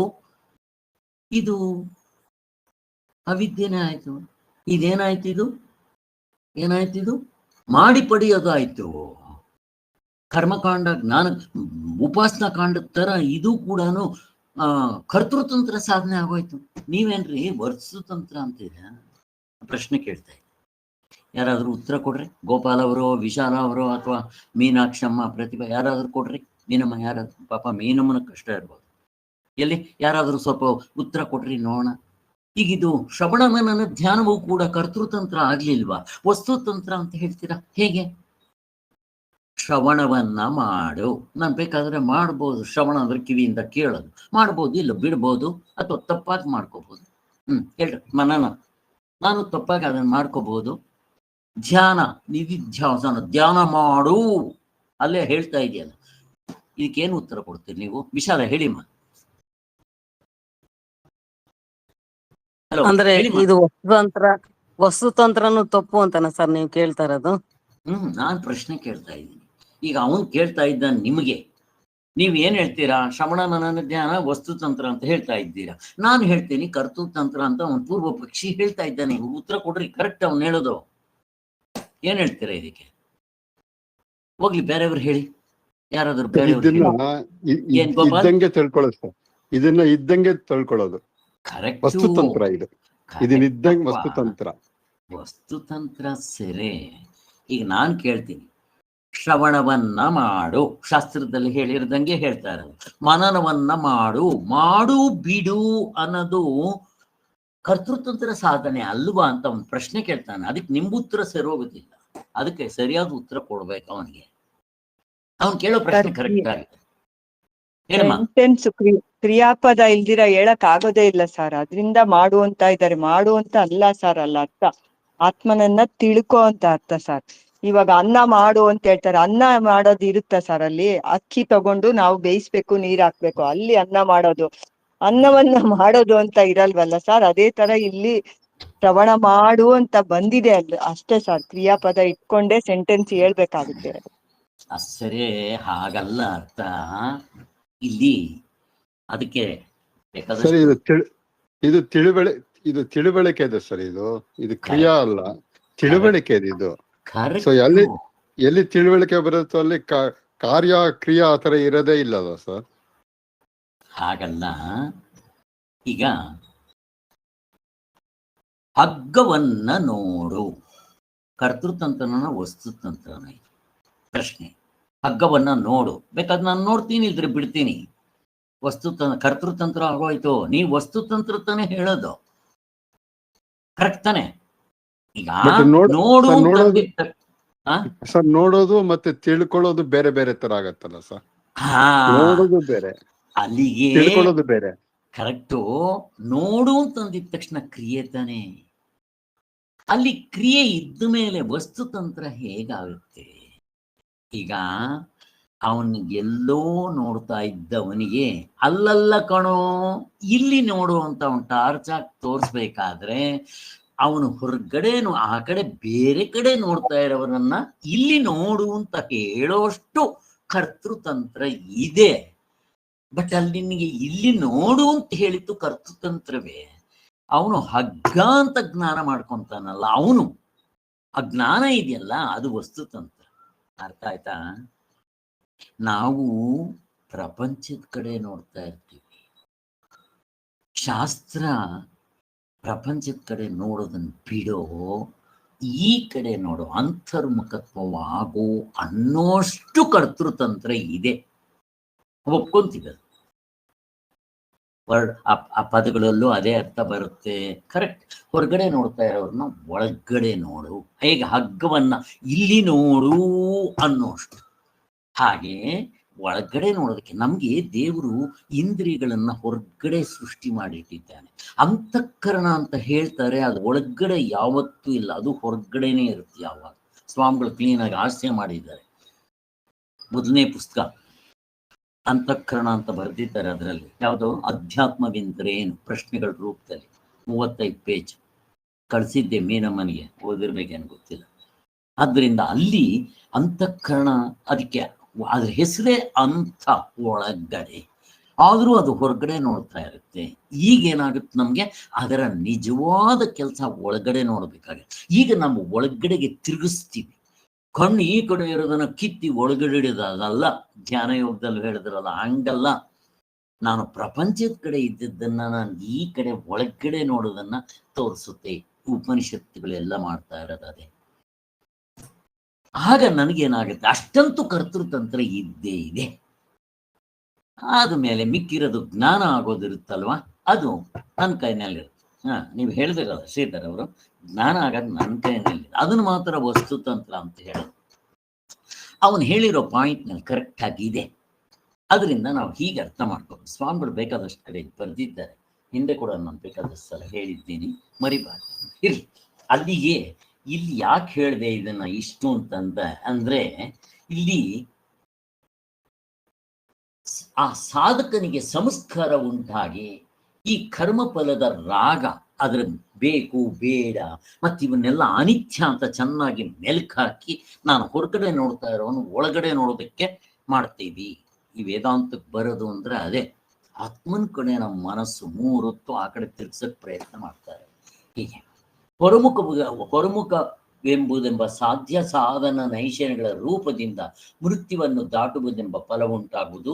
ಇದನ್ನೇ ಅವಿದ್ಯೆಯಿಂದ ಮೃತ್ಯುವನ್ನು ದಾಟಿ ಅಂತ ಮಂತ್ರಭಾಗವು ಬೋಧಿಸ್ತಾ ಇದೆ ಅಂತ ಇಲ್ಲಿ ಹೇಳಬೇಕು ಅಂತಂದ್ರೆ, ಅವನು ಸ್ವೇಚ್ಛಾ ಪ್ರವೃತ್ತಿಯಿಂದ ಬಿಟ್ಟು ಕರ್ಮಕಾಂಡಕ್ಕೆ ಬಂದ್ರೇನೆ ಆ ಒಂದು ಮೃತ್ಯುವನ್ನ ಜಯಿಸ್ಕೊಂಡ್ ಬಂದ.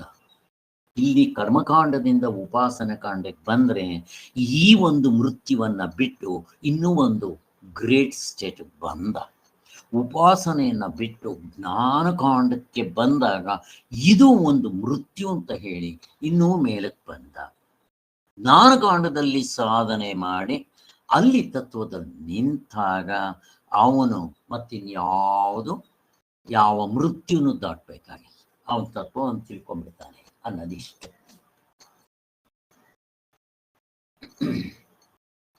ಇಲ್ಲಿ ಅಲ್ಲಿ ಯಾಕೆ ಹೇಳ್ದ ಅಂದ್ರೆ, ಅವನ ಪ್ರಶ್ನೆ, ಅಲ್ಲ ಸ್ವಾಮಿ ನಿಮ್ಮ ಕರ್ಮ ಉಪಾಸನೆ ಎರಡು ಅವಿದ್ಯಾ ಕ್ಷೇತ್ರದಲ್ಲಿ ಇದೆಯಲ್ವಾ ಅಂದಿದ್ದಕ್ಕೆ ಇಷ್ಟು ಡಿಸ್ಕ್ರಿಪ್ಷನ್ ನಾವು ಮಾಡ್ಕೊಂಡಿದ್ದಾಯ್ತು. ಕರ್ಮ ಕಾಂಡ ಉಪಾಸನ ಕಾಂಡ ಮಾತ್ರ ಅವಿದ್ಯಾ ಕ್ಷೇತ್ರ ಅಲ್ಲ ಕೊಣೋ ದಡ್ಡ, ಜ್ಞಾನಕಾಂಡವೂ ಅವಿದ್ಯಾ ಕ್ಷೇತ್ರದಲ್ಲಿದೆ. ಅದಕ್ಕೆ ಶ್ರೋತ್ರಿ ಇದು ಏನು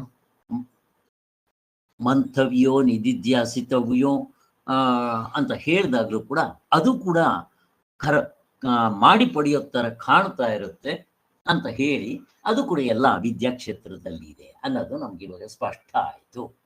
ಹಾಗೆ ಇಂಥ ಅವಿದ್ಯೆಯನ್ನ ವಿದ್ಯೆಯೊಡನೆ ಸೇರಿಸಿ ಸಮುಚ್ಚಯ ಮಾಡುವುದರಿಂದಲೂ ಬೆಳಕಿನಂತಿರುವ ಅಧ್ಯಾತ್ಮ ವಿದ್ಯೆ ತಲೆದೂರಿದಾಗ, ಅಂದ್ರೆ ಹಗ್ಗವನ್ನ ಕಂಡ ಮೇಲೆ ಹಾವು ಅಂದಿಲ್ಲ ಇಂದಿಲ್ಲ ಮುಂದಿಲ್ಲ ಅಂತ ಗೊತ್ತಾಗುತ್ತಲ್ವ, ನನಗೆ ಮಾತ್ರ ಅಲ್ಲ ಯಾರ್ಯಾರಿಗೂ ಇಲ್ಲ. ಹಾಗೆ ತತ್ವದಲ್ಲಿ ನಿಂತಾಗ ಮತ್ತೆ ಅಲ್ಲಿ ಪ್ರಶ್ನೆ ಏನಿದೆ, ಎಂಥದ್ದು ಇಲ್ಲ. ತಿರ್ಗಾ ಕತ್ತಲೆ ಇರುತ್ತ, ಅವಿದ್ಯೆ ಇರುತ್ತ, ರಾಂಗ್ ನಾಲೆಡ್ಜ್ ಇರುತ್ತ.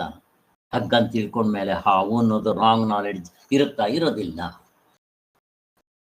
ಆದ್ದರಿಂದ ಇಲ್ಲಿ ಹೇಳಿರೋ ಕರ್ಮಕಾಂಡ ಉಪಾಸನ ಕಾಂಡ ಇವುಗಳು ಎಲ್ಲವನ್ನೂ ಸಮುಚ್ಚಯದಿಂದ ಸ್ಟೆಪ್ ಬೈ ಸ್ಟೆಪ್ ನೋಡ್ರಿ ಇಲ್ಲಿ ಹೇಳ್ತಾ ಇದ್ದಾರೆ. ಮೃತ್ಯುವನ್ನ, ಎಂಥ ಮೃತ್ಯು ಪುತ್ರ ಬಿತ್ತ ಕರ್ಮಗಳು ಏನಂದ್ರಿ ಶ್ರೀಧರ್?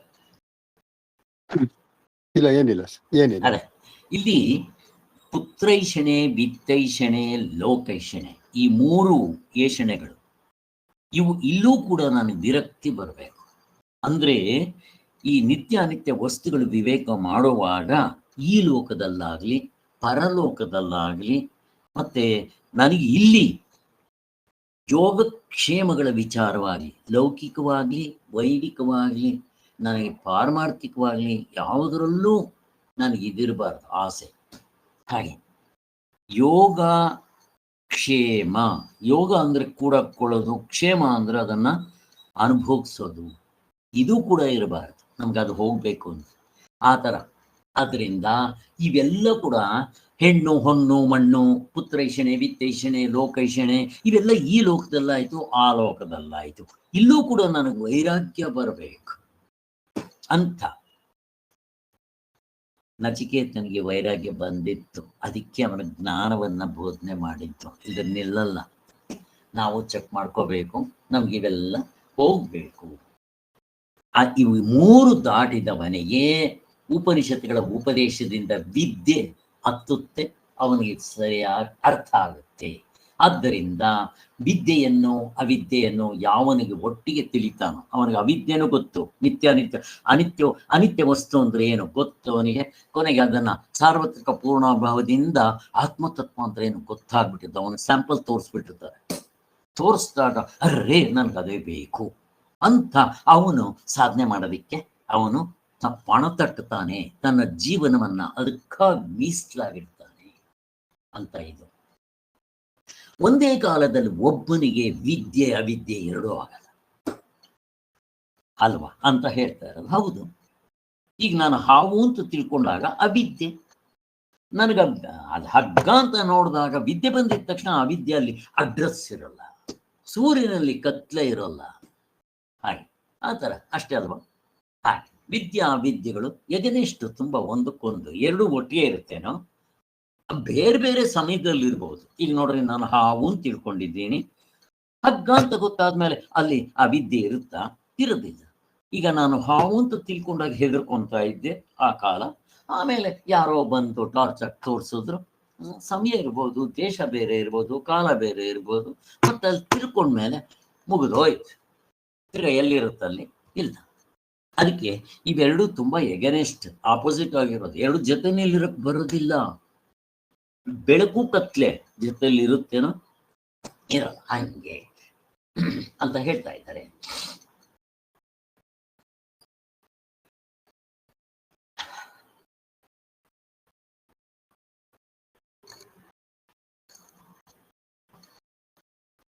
ಆದ್ದರಿಂದ ಇಲ್ಲಿ ಎಲ್ಲವನ್ನ ನಿಂದೆ ಮಾಡಿರೋದು, ಮೇಲಿಂದು ಹೊಗಳೋದಿಕ್ಕೆ ಇದನ್ನ ನಿಂದೆ ಮಾಡಿರ್ಬೋದು, ಕೆಳಗಿಂದು ತೆಗಳೋದಿಕ್ಕೆ ಈ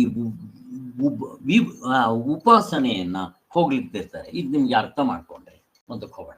ಆದ್ದರಿಂದ ಗೌಣಾರ್ಥವನ್ನು ಬೇಕೇ ಅಥವಾ ಸಂಭೂತಿಯಿಂದ ಅಮೃತವನ್ನು ಪಡೆಯುತ್ತಾನೆ ಎಂಬ ಮುಖ್ಯ ಅಮೃತತ್ವವನ್ನೇ ಹೇಳಿಲ್ಲವಾದ್ದರಿಂದಲೂ ಅವಿದ್ಯೆಯಿಂದ ಅಮೃತತ್ವವನ್ನು ಪಡೆದುಕೊಳ್ಳುತ್ತಾನೆ ಎಂಬುದು ಮುಖ್ಯ ಅಮೃತ ತತ್ವವನ್ನೇ ತಾತ್ಪರ್ಯದಿಂದ ಹೇಳುತ್ತಿರುವುದರಿಂದಲೂ ಅವಿದ್ಯಾ ವಿಷಯವಾದ ಅಮೃತತ್ವವನ್ನು ಕೊಡುವ ಸಂಭೂತಿಯನ್ನು ಇಲ್ಲಿ ನಿಜವಾಗಿ ನಿಂದಿಸಿದೆ ಎಂದು ಸ್ವೀಕರಿಸಬೇಕೆ ಅಂತ ಸಂಶಯ ಉಂಟಾಗುತ್ತೆ ಅಂತ. ಯಾಕೆ ಅಂತಂದ್ರೆ ಅವನಿಗೆ ಕರ್ಮಕಾಂಡ ಉಪಾಸನಾ ಕಾಂಡ ಎರಡೂ ಕೂಡ ಅವಿದ್ಯೆ ಕ್ಷೇತ್ರದಲ್ಲೇ ಇದೆಯಲ್ವಾ. ಆದ್ರಿಂದ ನೀವು ಇದನ್ನ ತೆಗೊಳ್ಳೋದಕ್ಕೋಸ್ಕರ ಅದನ್ನ ವಿದ್ಯೆ ಅಂತಂದ್ರೆ ಕರೆಕ್ಟು, ಎರಡು ಅವಿದ್ಯೆ ಕ್ಷೇತ್ರದಲ್ಲೇ ಇದೆ. ಇನ್ನು ಒಂದಿದೆ ಮೇಲ್ಗಡೆದು ಜ್ಞಾನಕಾಂಡ ಅಂತ. ಹೀಗೆ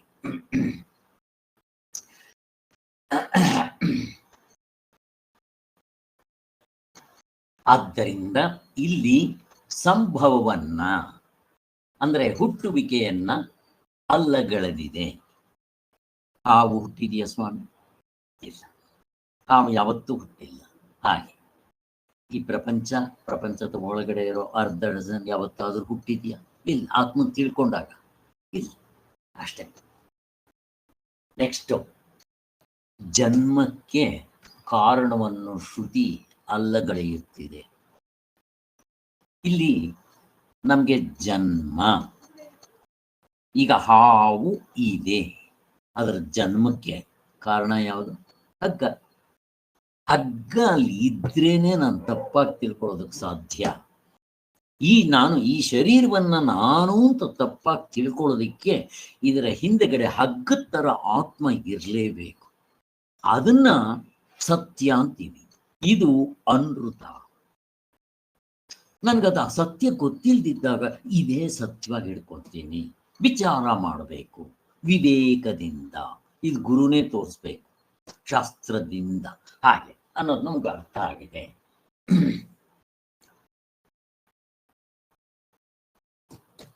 ಇಲ್ಲಿ ನಾವು ಮುಂದಕ್ಕೆ ಹೋಗೋಕೆ ಮೊದಲು ನಾವು ಸ್ವಲ್ಪ ಡಿಸ್ಕಸ್ ಮಾಡಿಬಿಡ್ಬೇಕಿಲ್ಲಿ.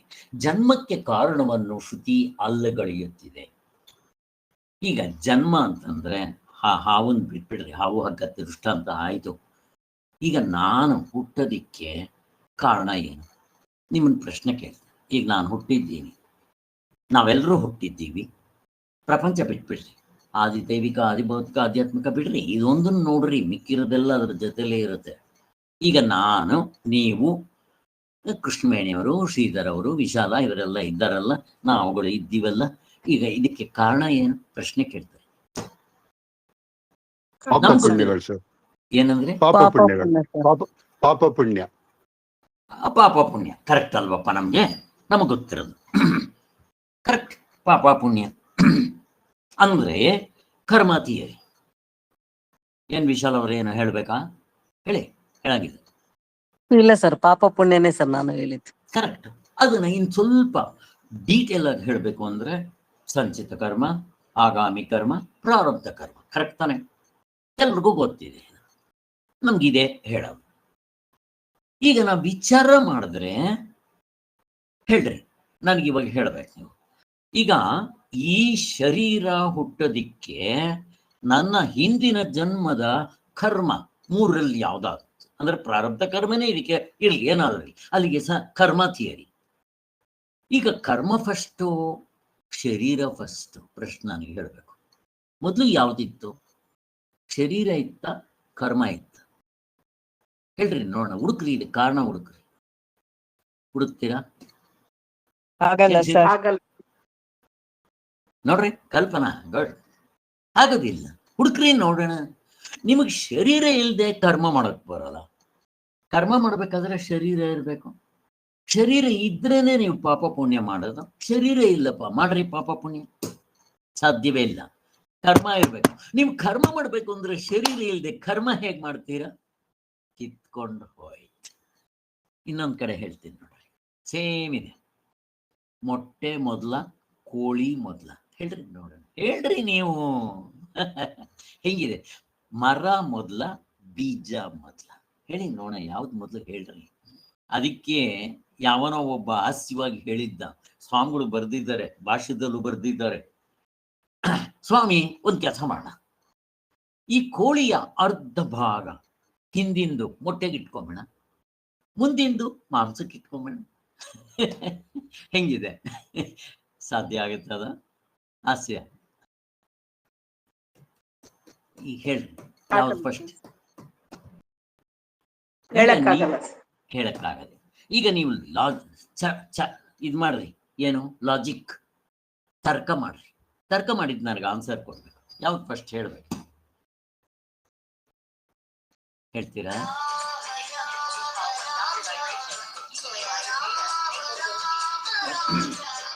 ಒಂದೇ ನಿಮಿಷ.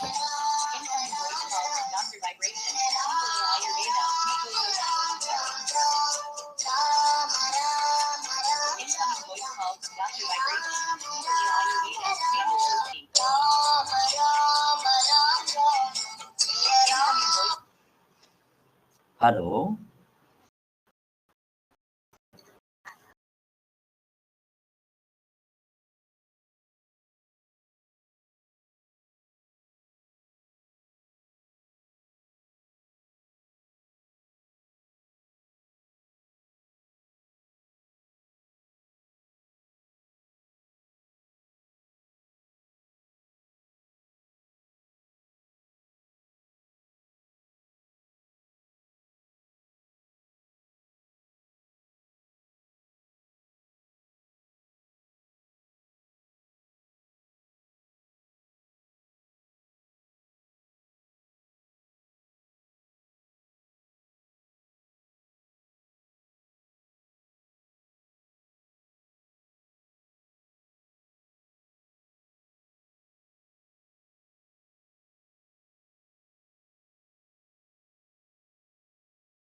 ರಾಮ ರಾಮ ರಾಮ ರಾಮ ರಾಮ ಜಯ ರಾಮ ರಾಮ ರಾಮ ರಾಮ ರಾಮ ಶ್ರೀರಾಮ ರಾಮ ರಾಮ ರಾಮ ಶ್ರೀರಾಮ ರಾಮ ರಾಮ ರಾಮ ಜಯ ರಾಮ ರಾಮ ರಾಮ ರಾಮ ಓಂ ಶ್ರೀ ರಾಮ ರಾಮ ರಾಮ ರಾಮ ರಾಮ ಶ್ರೀರಾಮ ರಾಮ ರಾಮ ರಾಮ ರಾಮ ಶ್ರೀರಾಮ ರಾಮ ರಾಮ ರಾಮ ರಾಮ ಜಯ ರಾಮ ರಾಮ ರಾಮ ರಾಮ ಶ್ರೀರಾಮ ರಾಮ ರಾಮ ರಾಮ ರಾಮ ಜಯ ರಾಮ ರಾಮ ರಾಮ ರಾಮ ಶ್ರೀರಾಮ ರಾಮ ರಾಮ ರಾಮ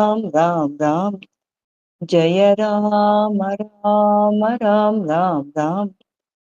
ಜಯ ರಾಮ ರಾಮ ರಾಮ ರಾಮ ಜಯ ರಾಮ ರಾಮ ರಾಮ ರಾಮ ಶ್ರೀರಾಮ ರಾಮ ರಾಮ ರಾಮ ಜಯ ರಾಮ ರಾಮ ರಾಮ ಶ್ರೀರಾಮ ರಾಮ ರಾಮ ಜಯ ರಾಮ ರಾಮ ಶ್ರೀರಾಮ ರಾಮ ಜಯ ರಾಮ ರಾಮ ಜೈ ಶ್ರೀರಾಮ್. ಓಕೆ, ಸೊ ಇಲ್ಲಿಗೆ ನಮಗೆ ಒಂದು ಕ್ಲಿಯರ್ ಕಟ್ ಪಿಕ್ಚರ್ ಸಿಕ್ಕಂಗಾಯಿತು. ಇಲ್ಲಿ ನಾವು ಯಾವ ಥರ ಅನುಭವದಿಂದ ನೋಡಿಕೊಂಡ್ರು ಹೊಂದೋದಿಲ್ಲ, ತರ್ಕದಿಂದ ನೋಡಿದ್ರು ಹೊಂದೋದಿಲ್ಲ, ಶ್ರುತಿ ಹೇಳಿದ್ರು ಅದು ಶ್ರುತಿನೂ ಹೇಳ್ತಾ ಇಲ್ಲ, ಹಾಗೆ ನೀನು ಹುಟ್ಟಿದ್ದೀಯ ಅಂತ ಹೇಳ್ತಾ ಇಲ್ಲ. ಆದರೆ ಇಲ್ಲಿ ಶ್ರುತಿ ಸೇಮ್ ಅಲ್ಲಿ ಎಲ್ಲಿ ಸೃಷ್ಟಿಯ ವಿಚಾರ ಶಾಸ್ತ್ರ ಹೇಗೆ ಹೇಳ್ತೋ ಇದನ್ನೂ ಕೂಡ ಕರ್ಮ ಥಿಯರಿ ಅಂತ ಶಾಸ್ತ್ರ ಹೇಳಿರುತ್ತೆ. ಅಲ್ಲ, ಒಂದು ಪ್ರಶ್ನೆ ಕೇಳಿದ್ನಲ್ಲ ಪೂರ್ವ ಪಕ್ಷಿ, ಯಾಕೆ ಹೇಳ್ತಾರೆ ಅದನ್ನ ಅಂತ. ಅಪ್ಪ, ನೀನು ಈ ಅವಿದ್ಯೆಯಲ್ಲಿರ್ತೀಯ, ಇಲ್ಲಿಂದ ಸ್ಟೆಪ್ ಬೈ ಸ್ಟೆಪ್ ಕರ್ಕೊಂಡೋಗೋದಿಕ್ಕೆ ಶಾಸ್ತ್ರ ಉಪಾಯ. ನೀನು ಉಪಾಯವನ್ನೇ ಸತ್ಯ ಅನ್ಕೊಂಡ್ಬಿಟ್ರೆ, ಹಂಗೆ ಇಲ್ಲಿ ಕರ್ಮ ಥಿಯರಿಯನ್ನು ಕೂಡ ಉಪಾಯವಾಗಿ ಹೇಳಿದ್ದೆ. ವ್ಯವಹಾರ ದೃಷ್ಟಿಯಿಂದ ಹೇಳಿದ್ರೆ ಎಲ್ಲ ಕರೆಕ್ಟೇ, ವ್ಯವಹಾರಕ್ಕೋಸ್ಕರ ಇದು ಒಪ್ಕೊಂಡ್ಬಿಡ್ತೀವಿ ನಾವು. ಬಟ್ ಇಲ್ಲಿ ವ್ಯವಹಾರನು ಸತ್ಯ, ಪರಮಾರ್ಥ ಸತ್ಯ ಎರಡೂ ಇಲ್ಲ, ಇರೋದು ಒಂದೇ. ಪಾರಮಾರ್ಥ ದೃಷ್ಟಿಯಿಂದ ನೋಡಿದಾಗ ಇದು ಇಲ್ಲ. ಯಾವುದು ಕರ್ಮ ಥಿಯರಿ ಅಡ್ರೆಸ್ ಇಲ್ಲ. ಹಾಗೆ ಈಗ ಹೇಳ್ರಿ, ಈಗ ನಾನು ಪ್ರಶ್ನೆ ಕೇಳ್ತೇನೆ, ಮೇಕೆನ ಹುಲಿ ಹುಟ್ಟಿಸ್ತಾ? ಅಲ್ಲಿ ಕರ್ಮ ಥಿಯರಿ ಸ್ವಲ್ಪ ಹೇಳಿ ನೋಡೋಣ. ಕರ್ಮ ಥಿಯರಿ ಹೊಂದೋದೇ ಇಲ್ಲ. ಅಲ್ಲಿ ಏನು ಹೊಂದುತ್ತೆ? Wrong knowledge. ನಾನು ತಪ್ಪಾಗಿ ತಿಳ್ಕೊಂಡಿದ್ದೆ, ಮೇಕೆ ಅಂತ ನಾನು ತಪ್ಪಾಗಿ ತಿಳ್ಕೊಂಡಿದ್ದೆ, ಅಷ್ಟೇ, ಮುಗಿದೋಯ್ತು. ಹೇಗಿದೆ ನೋಡ್ರಿ. ಮತ್ತೆ ಯಾವುದರಿಂದ ಹೋಯ್ತು? Right knowledge. ನಾನೇ ತಿಳ್ಕೊಳಕ್ ಬರುತ್ತಾ? ಇಲ್ಲ. ಕಾಡಿಂದ ಹುಲಿ ಬರಬೇಕು, ಅದೇ ಟೀಚರ್. ಬಾವಿನಲ್ಲಿ ತೋರಿಸ್ತು ಶಾಸ್ತ್ರ, ಹಾಗೆ ನನಗೆ ಗಾಢನಿದ್ರೆ ತೋರಿಸ್ತು. ನೋಡಿದ ತಕ್ಷಣ ನಾನು ಈ ಶರೀರ ಅಂತ ಕರ್ಮಾತಿಯರಿ ಏನಿದ್ರು ನಾನು ಗಾಢನಿದ್ರೆ ನೋಡ್ಕೊಂಡಿದ್ದ ತಕ್ಷಣ ಇಮಿಡಿಯೇಟ್ ಆಗಿ ಇದರದ ಅಡ್ರೆಸ್ ಇಲ್ಲ ಅಲ್ಲಿ. ಈಗಲೇ ಇಮಿಡಿಯೇಟ್ ಆಗಿ ನೀವು ನಿದ್ದೆಗೆ ಹೋದ್ರೆ ಹೇಳ್ರಿ ನೋಡೋಣ, ಕರ್ಮತಿಯರಿ ಹೇಳ್ರಿ, ತೋರಿಸ್ತೀನಿ ನಾನು ನಿದ್ದೆಲಿ. ಇನ್ನ ತತ್ವದಲ್ಲಿ ನಿಂತ್ರೆ ತೋರಿಸ್ಬೇಕೆ, ಕೇಳ್ಬೇಕೇನೋ? ನಿದ್ದೆಲ್ಲೇ ಇಲ್ಲ, ಈಗಲೇ ನೋಡ್ಕೊಳ್ಳಿ. ಎಂಥ ವೀರಪ್ಪನಾಗಿರ್ಲಿ, ನಿದ್ದೆಗೆ ಹೋದ್ರೆ ಅವನ ಕರ್ಮಾತಿ. ಒಂದ್ ನಿಮಿಷ ಮಾತಾಡ್ತಾ ಇರಿ ನೀವು.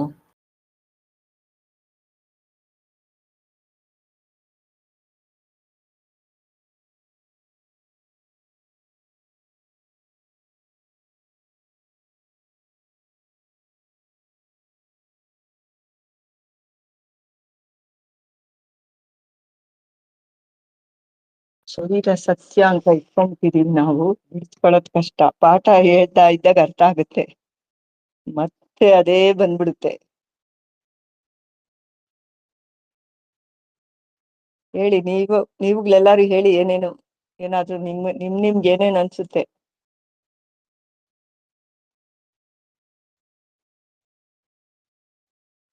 ಇಲ್ಲ ಹಾಗಲ್ಲ. ಲೌಕಿಕ ಜ್ಞಾನದಲ್ಲಿ ಇರುವಾಗ ಲೌಕಿಕ ಜ್ಞಾನ ಬೇಕಾಗತ್ತೆ, ಅದಿಲ್ಲ ಶಾಸ್ತಿಲ್ವಾ. ಅದ್ರ ಹಿಂದಿಂದ ನಾವು ಹೇಗೆ ಸಿನಿಮಾ ನೋಡೋವಾಗ ಫಿಲಿಮ್ ಅಲ್ಲಿ ಫುಲ್ ನಮ್ ಕತೆ ಹೆಂಗಿರತ್ತೋ ಅದ್ರ ಹಿಂದೆ ಒಂದು ಪರದೆ ಇದೆ ಅನ್ನೋದು ಅರ್ಥ ಮಾಡ್ಕೋಬೇಕು. ಹಂಗ್ ಮಾಡ್ತಾ ಮಾಡ್ತಾ ಮಾಡ್ತಾ ನಾವು ನಮ್ಮ ಸ್ವರೂಪ ನಮ್ಗೆ ಅರ್ಥ ಆಗತ್ತೆ ಅಂತ. ಅದು ಹಾಗೆ ಅಷ್ಟೇ, ಲೌಕಿಕವನ್ನು ಬಿಡಕ್ಕೆ ಆಗದೇ ಇಲ್ಲ. ಲೌಕಿಕ ಅರ್ಥ ಆಗಲ್ಲ ಅಂತ ಹೇಳಿಲ್ಲ ನಾನು, ಅರ್ಥ ಆಗುತ್ತೆ ಬಟ್ ಸ್ವರೂಪದಲ್ಲಿ ನಿಲ್ಲಕ್ ಆಗೋದಿಲ್ಲ ಅಂತ ನಾನು, ಅದು ಪ್ರಶ್ನೆ. ಅಲ್ಲ, ಮತ್ತೆ ಸ್ವರೂಪದಲ್ಲಿ ಶರೀರ ಕರೆಕ್ಟ್ ನಿಲ್ಲಕ್ಕಾಗಲ್ಲ ಅಂದ್ರೆ ನಿಲ್ಲಕ್ಕಾಗಲ್ಲ ಅಂದ್ರೆ ಇದು ಅದೇ ಈಗ ತಾನೇ ಹೇಳಿದ್ರಲ್ಲ, ಅರ್ಥ ಮಾಡ್ಕೊಳ್ಳೋದು ಅಂತ ಅಷ್ಟೇ. ಇದು ಬರೀ ಇದು ಕ್ರಿಯೆಗೆ ಸಂಬಂಧಪಟ್ಟಿದ್ದೇ ಅಲ್ಲ. ಇದು ಕ್ರಿಯೆಗೆ ಸಂಬಂಧಪಟ್ಟಿದ್ದು ಲೌಕಿಕ ಆಗ್ಬಿಡತ್ತೆ. ಯಾವ ಕ್ರಿಯೆ ಅಂತ ಕೂಡ ಎರಡಾಗ್ಬಿಡತ್ತೆ, ನಾನು ಮತ್ತೆ ಅದು ಅಂತ ಆಗತ್ತೆ. ಸೊ ಅದಕ್ಕೆ ಅದನ್ನ ಬಿಡಿಸ್ಕೋಬೇಕು ಅಂದ್ರೆ ಅದನ್ನೇ ಬಿಡಿಸ್ಕೋಬೇಕು ಅನ್ನೋದು ಅದನ್ನೇ ಹೇಳ್ತಾರೆ. ಬಿಡಿಸ್ಕೋಬೇಕು ಅಂದ್ರೆ ಬರೀ ಫಿಲಿಂ ನೋಡೋದಲ್ಲ, ಅದು ಹಿಂದ್ಗಡೆ ಒಂದು ಪರದೇನು ಇದೆ ಅಂತ ಅರ್ಥ ಮಾಡ್ಕೊಂತ ಇದವಲ್ಲ, ಅದು ಜ್ಞಾನ ಅಂತ ಬರೋದು. ಹಾಗೆ ಬರೋದು, ಹಂಗೆ ಸ್ಟೆಪ್ ಬೈ ಸ್ಟೆಪ್ ಹೋಗ್ಬೇಕು. ಒಂದೇ ಸಲ ನಿಂತ್ಕೊಬಿಡ್ತೀವಿ ಅಂತಾನು ಆಗಲ್ಲ, ಅಥವಾ ಆಗೋದು ಇಲ್ಲ ಅಂತಾನು ಇಲ್ಲ. ಅದು ಸಂಭವೀಯ, ಅದು ಆಗಲ್ಲ ಅಂತ ಹೇಳಕ್ಕೂ ಆಗಲ್ಲ. ಬಟ್ ಪ್ರಯತ್ನ ಪಟ್ಟು ತಿಳ್ಕೊಬೇಕು. ಅದೇ ಇದು ತಿಳುವಳಿಕೆ. ಇದು ಕ್ರಿಯೆ ಅಲ್ವೇ ಅಲ್ಲ, ಬರೀ ತಿಳುವಳಿಕೆ ಇದು. ಜೈ ಶ್ರೀರಾಮ್. ಈಗ ನಾವು ಯಾವ ದೃಷ್ಟಿಯಿಂದ ನೋಡಿದ್ರು ಜನ್ಮಕ್ಕೆ ಕಾರಣವನ್ನ ಹೇಳಕ್ ಬರಲ್ಲ. ಬಟ್ ಶ್ರುತಿನೇ ಹೇಳಿದೆಯಲ್ಲ, ಹೇಗೆ ಪ್ರಾಣ ಸಂವಾದ ಈ ಸೃಷ್ಟಿ ಸಂವಾದದ ವಿಚಾರದಲ್ಲಿ ಸೃಷ್ಟಿನೇ ಹೇಳಿದೆ, ಬಟ್ ಅದ್ ನೀನ್ ನಿಜ ಅಂತ ತಿಳ್ಕೊಬೇಡ ಅಂತ ಆಮೇಲೆ ಹೊಡೆದಾಕಿದ್ರಲ್ವ. ಹಾಗೆ ಇಲ್ಲಿ ಕರ್ಮ ಥಿಯರಿಯನ್ನು ಕೂಡ ನಮ್ಗೆ ಅನ್ಸೋದು ಅದೇಂತ ಅನ್ಸುತ್ತೆ. ಆದ್ದರಿಂದ ಜನ್ಮಕ್ಕೆ ಕಾರಣವನ್ನು ಶ್ರುತಿ ಅಲ್ಲಗಳೆಯುತ್ತಿದೆ. ಬಟ್ ನಾವು ತಿಳ್ಕೊಂಡಿದ್ವಲ್ಲ, ಕರ್ಮ ಥಿಯರಿ ಪ್ರಾರಬ್ಧ, ಸಂಚಿತ ಕರ್ಮ, ಆಗಾಮಿ ಕರ್ಮ. ಅದು ಹೇಳುವಾಗ ಹಂಗೆ ಅಲ್ವಾ ಹೇಳೋದು, ಸಂಚಿತ ಕರ್ಮದಲ್ಲಿ ಯಾವುದು ಮೇಲ್ಗಡೆ ಇರುತ್ತೋ ಅದೆದ್ದು ಬರುತ್ತೆ. ಎಲ್ಲ ನಿಜ. ವ್ಯವಹಾರದ ದೃಷ್ಟಿಯಿಂದ ಇವು 100% ಸತ್ಯ. ಯಾಕೆ ಅಂತಂದ್ರೆ ನಾವು ಭಗವತ್ಪಾದರನ್ನು ಕೇಳಿದ್ವಿ. ಇವೆಲ್ಲ ಕೇಳ್ಬಿಟ್ಟಾಗ ನಮ್ಗೆ ಸರ್ ಕರ್ಮ ಥಿಯರಿ ಇಲ್ಲ, ಮತ್ತೆ ಸ್ವರ್ಗ ನರಕ ಇಲ್ಲ ಅಂತಂದ್ರು. ಓಹೋ, ಯಾರಿಗಿಲ್ಲ? ಪ್ರಶ್ನೆ ಕೇಳ್ತಾ ಇದ್ದೀನಿ. ಸ್ವರ್ಗ ನರಕ ಪಾಪ ಪುಣ್ಯ ಯಾರಿಗಿಲ್ಲ? ಪ್ರಶ್ನೆ ಕೇಳ್ತಾ ಇದ್ದೀನಿ. ಯಾರಿಗಮ್ಮ ವಿಶಾಲ? ಬ್ರಹ್ಮಜ್ಞಾನಿಗೆ ಸರ್. ಬ್ರಹ್ಮಜ್ಞಾನಿ, ಅದು ಇಂಪಾರ್ಟೆಂಟ್.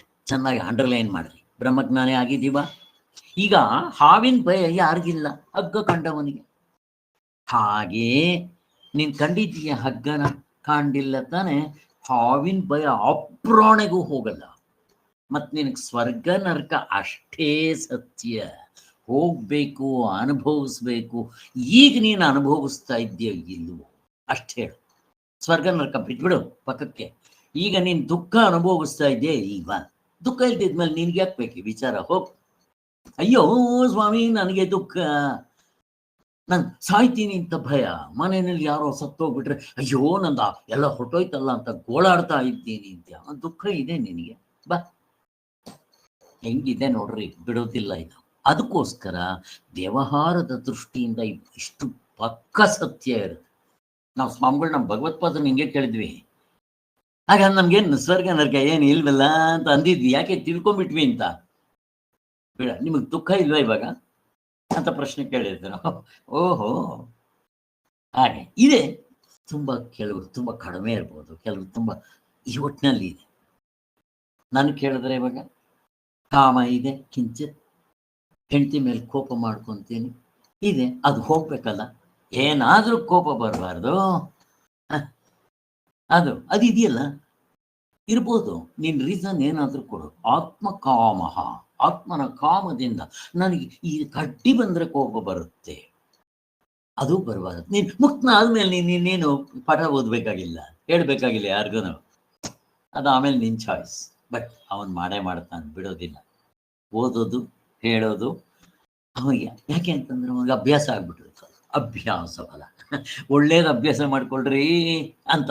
ಅದರಿಂದ ನನಗೇನು ಉಪಯೋಗ ಇಲ್ಲ, ಮುಕ್ತನಾಗ್ಬಿಟ್ಟಿದ್ದೀನಿ, ನನ್ನ ಕೆಲಸ ಮುಗಿದೋಯ್ತು. ಇರ್ಲಿ, ಒಟ್ಟಿನಲ್ಲಿ ಇಲ್ಲಿಗೆ ಏನು ಕಾರಣ ಹುಡುಕೋದು ಪಾರಮಾರ್ಥ ದೃಷ್ಟಿಯಿಂದ ಕಾರಣವಿಲ್ಲ, ವ್ಯವಹಾರದ ದೃಷ್ಟಿಯಿಂದ ಕಾರಣ ಇದೆ ಅಂತ ಹಾಗೆ ಹೇಳ್ತಾ ಇದ್ದಾರೆ. ನಿಮ್ಗೆ ಇದು ಓವರ್ ಆಲ್ ಪಿಕ್ಚರ್ ಬಂತಲ್ವಾ? ಈಗ ನಾವು ಅದನ್ನ ನಾನು ಡಿಸ್ಕ್ರಿಪ್ಷನ್ ಮಾಡ್ತಾ ಹೋಗ್ತೀನಿ, ನೀವು ನೋಡ್ರಿ. ಜನ್ಮಕ್ಕೆ ಕಾರಣವನ್ನ ಶ್ರುತಿ ಅಲ್ಲಗಳೆಯುತ್ತಿದೆ, ಯಾವ ಕಾರಣನೂ ಇಲ್ಲ. ಆ ತಪ್ಪಾಗಿ ಮೇಕೆ ಅಂತ ತಿಳ್ಕೊಂಡಿದ್ದಕ್ಕೆ ಕಾರಣ ಏನು? ರಾಂಗ್ ನಾಲೆಡ್ಜ್, ಅಷ್ಟೇ ಕಾರಣ. ಅದೊಂದು ಬಿಟ್ರೆ ಇನ್ನೇನು ಕಾರಣ ಇಲ್ಲ. ಆದರೆ ಇವೆಲ್ಲ ಇಷ್ಟೆಲ್ಲ ವಿವರಿಸಿದ್ದೀನಲ್ಲ, ಇದರಂತೆ ಜಾತ ಏವ ನ ಜಾಯತೆ ಕೋ ಸೇನ ಜನಯೇತ್. ಪುನಃ ಈ ವಾಕ್ಯ, ಇವನನ್ನ ಮತ್ತೆ ಹುಟ್ಟಿಸುತ್ತಿರುವವರು ಯಾರು? ನಾವು ಎಷ್ಟು ಸರಿ ಹುಟ್ಟಿದ್ದೀವಿ? ಹುಟ್ಟಿ ಹುಟ್ಟಿ ಸತ್ತೆ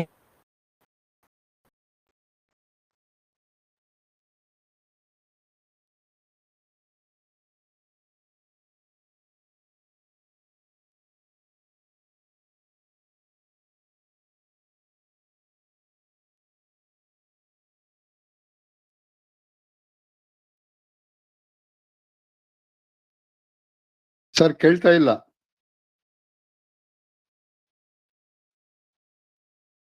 ಆಗಿತ್ತು ಒಂದು 5 ನಿಮಿಷ.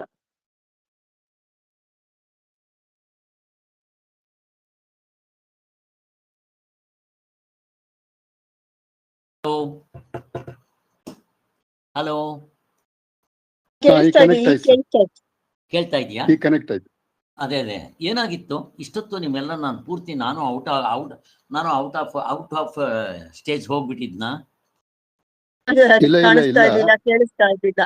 ಹಾ, ನನಗೂ ಅಷ್ಟೇ, ಏನೋ ಅದು ಇಂಟರ್ನೆಟ್ದು ಹಾಗಾಗಿತ್ತು. Okay, anyhow, okay. ಈಗ ನೋಡ್ರಿ, ಇಲ್ಲಿ ಅದನ್ನು ಹೇಳ್ತಾ ಇದ್ದಾರೆ, ಇವನನ್ನ ಮತ್ತೆ ಹುಟ್ಟಿಸುವರು ಯಾರು ಅಂತ. ಆತ್ಮನನ್ನು ಹುಟ್ಟಿಸುವ ಕಾರಣವನ್ನು ಅಲ್ಲಗಳೆದಿರುತ್ತೆ. ಹಗ್ಗವನ್ನು ಯಾರಾದ್ರೂ ಹುಡ್ಸಕ್ಕಾಗುತ್ತೇನೋ? ಅಟ್ಲೀಸ್ಟ್ ವ್ಯವಹಾರದ ಸತ್ಯ ಇದು, ವ್ಯಾವಹಾರಿಕ ಸತ್ಯ. ಈ ಹಗ್ಗವನ್ನು ಕೂಡ ಹುಟ್ಟಿಸಬಹುದು ದಾರದಿಂದ, ಹತ್ತಿಯಿಂದ. ಬಟ್ ಈ ಆತ್ಮ ದೃಷ್ಟಾಂತ ಪೂರ್ತಿ ಎಷ್ಟು ಬೇಕೋ ಅಷ್ಟು ತಗೋಬೇಕು, ಪೂರ್ತಿ ತಗೊಳಕ್ ಹೋಗ್ಬಾರ್ದು. ಆದ್ರೆ ಆತ್ಮನನ್ನ ಹುಟ್ಟಿಸೋರು ಯಾರಿದ್ದಾರೆ? ಆತ್ಮನಿಗೆ ಹೋದ್ರಿ, ಈ ಜೀವಪ್ಪನನ್ನೇ ಹುಟ್ಟಿಸೋವನೇ ಅವನು ಇಲ್ವಲ್ಲ ಸ್ವಾಮಿ ಅಂತ ಅಲ್ಲಿಗೆ. ಆದ್ದರಿಂದ ಮಾಯೆಯನ್ನು ಉಪಸಂಹಾರ ಮಾಡಿದ ಮೇಲೆ ಮಾಯೆಯಿಂದ ನಿರ್ಮಾಣ ಮಾಡಿದ್ದ ಜೀವನನ್ನು ಮತ್ತೆ ನಿಜವಾಗಿ ಹುಟ್ಟಿಸುವುದು ಆಗಲಾರದು. ಈ ಮೇಕೆ ಅಂತ ತಪ್ಪು ತಿಳ್ಕೊಂಡಿತ್ತಲ್ಲ, ಅದರ ರಾಂಗ್ ನಾಲೆಡ್ಜ್, ಮಾಯೆ. ಈಗ ಅದು ಸರಿಯಾಗಿ ಹುಲಿ ಅಂತ ತಿಳ್ಕೊಂತು, ಆಗಿದ ತಕ್ಷಣ ತಿರ್ಗಾ ಅದು ಮೇಕೆ ಆಗಿದ್ದಿದ್ದು ಹುಲಿ ಆಯ್ತೇನೋ? ಇಲ್ಲ, ಮೊದಲೂ ಹುಲಿಯೇ ತಪ್ಪಾಗಿ ಮೇಕೆ ಅಂತ ತಿಳ್ಕೊಂಡಿತ್ತು, ಅಷ್ಟ ವಿದ್ಯೆ ಹೋಯ್ತು ಅಷ್ಟೆ. ಹಾಗೆ ನೀನು ಈಗಲೂ ಆತ್ಮಸ್ವರೂಪವೇ. ಪೂರ್ಣಮದಂ ಪೂರ್ಣಮಿದಂ. ಎಕ್ಸ್ಟ್ರಾ ಫಿಟ್ಟಿಂಗ್ ಬಿಟ್ಟು ನೋಡೋದು ಬರ್ಬೇಕು ನಿನಗೆ, ಉಪಾಧಿಗಳನ್ನ ಬಿಟ್ಟು ನೋಡೋದು ಬರ್ಬೇಕು ಇಷ್ಟೇ. ಅದಕ್ಕೆ ಶಾಸ್ತ್ರ ಅಧ್ಯಯನ, ಸಾರ್ವತ್ರಿಕ ಪೂರ್ಣಾನುಭವ, ಇದು ಅದು ಹೇಳ್ತಾ ಇದೆ. ಹಾಗೆಯೇ ಮನುಷ್ಯನು ಮನುಷ್ಯನಾಗಿ ಕಾಣುತ್ತಿರುವುದು ಅವಿದ್ಯಾ ಕಲ್ಪನೆ. ಹುಲಿ ಮೇಕೆ ಅಂತ ನೋಡ್ತಾ ಇದ್ದಿದ್ದು ರಾಂಗ್ ನಾಲೆಡ್ಜ್ ಇಂದ. ಹಾಗೆ ನೀನು ಮನುಷ್ಯ ಅಂತ ಅನ್ಕೊಂಡಿದ್ದೀಯಲ್ಲ, ಕಾಣ್ತಾ ಇದ್ದೀಯಲ್ಲ, ಇದು ಅವಿದ್ಯಾ ದೃಷ್ಟಿಯಿಂದ. ಮತ್ತೆ ಯಾವಾಗ ಸರೋಗುತ್ತೆ?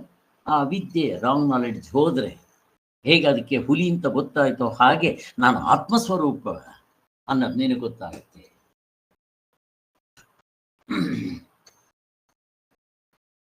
ಅಲ್ವಾ? ಅಲ್ಲಿವರೆಗೂ ಕಾಯ್ಕೋಬೇಕೇನೋ? ನಿದ್ದೆ ಮಾಡ್ರಿ, ಈಗಲೇ ಗೊತ್ತಾಗುತ್ತೆ.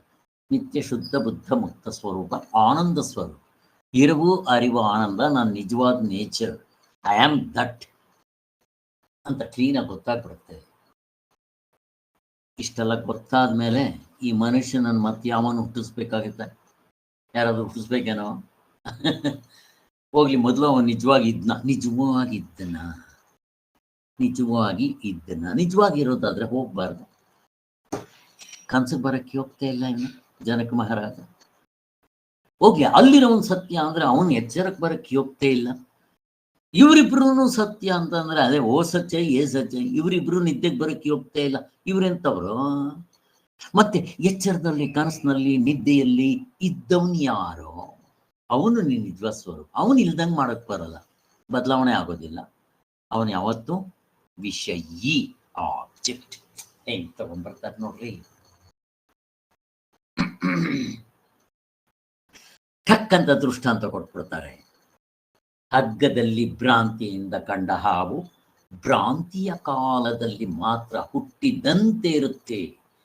ಹಗ್ಗವೇ ಅಂತ ನಿಶ್ಚಯ ಆದ್ಮೇಲೆ ಹಾವನ್ನ ಯಾರು ಹುಟ್ಟಿಸ್ತಾರೆ ಸ್ವಾಮಿ? ಅದಕ್ಕೆ ಯಾರು ಸ್ವಾಮಿ ಕಾರಣ? ಹೇಳ್ರಿ, ಕರ್ಮ ಥಿಯರಿ ಹೇಳ್ತೀರೇನೋ? ಆ ಹಾವನ್ನ ಮತ್ತೆ ಯಾರಿಂದ ಹುಟ್ಟಿಸಕ್ ಸಾಧ್ಯ? ಎಲ್ಲಿ ಹುಟ್ಟಿಸ್ರಿ ನೋಡ್ರಿ ಹಾವನ್ನ. ಯಾರಿಂದಲೂ ಸಾಧ್ಯವಿಲ್ಲ.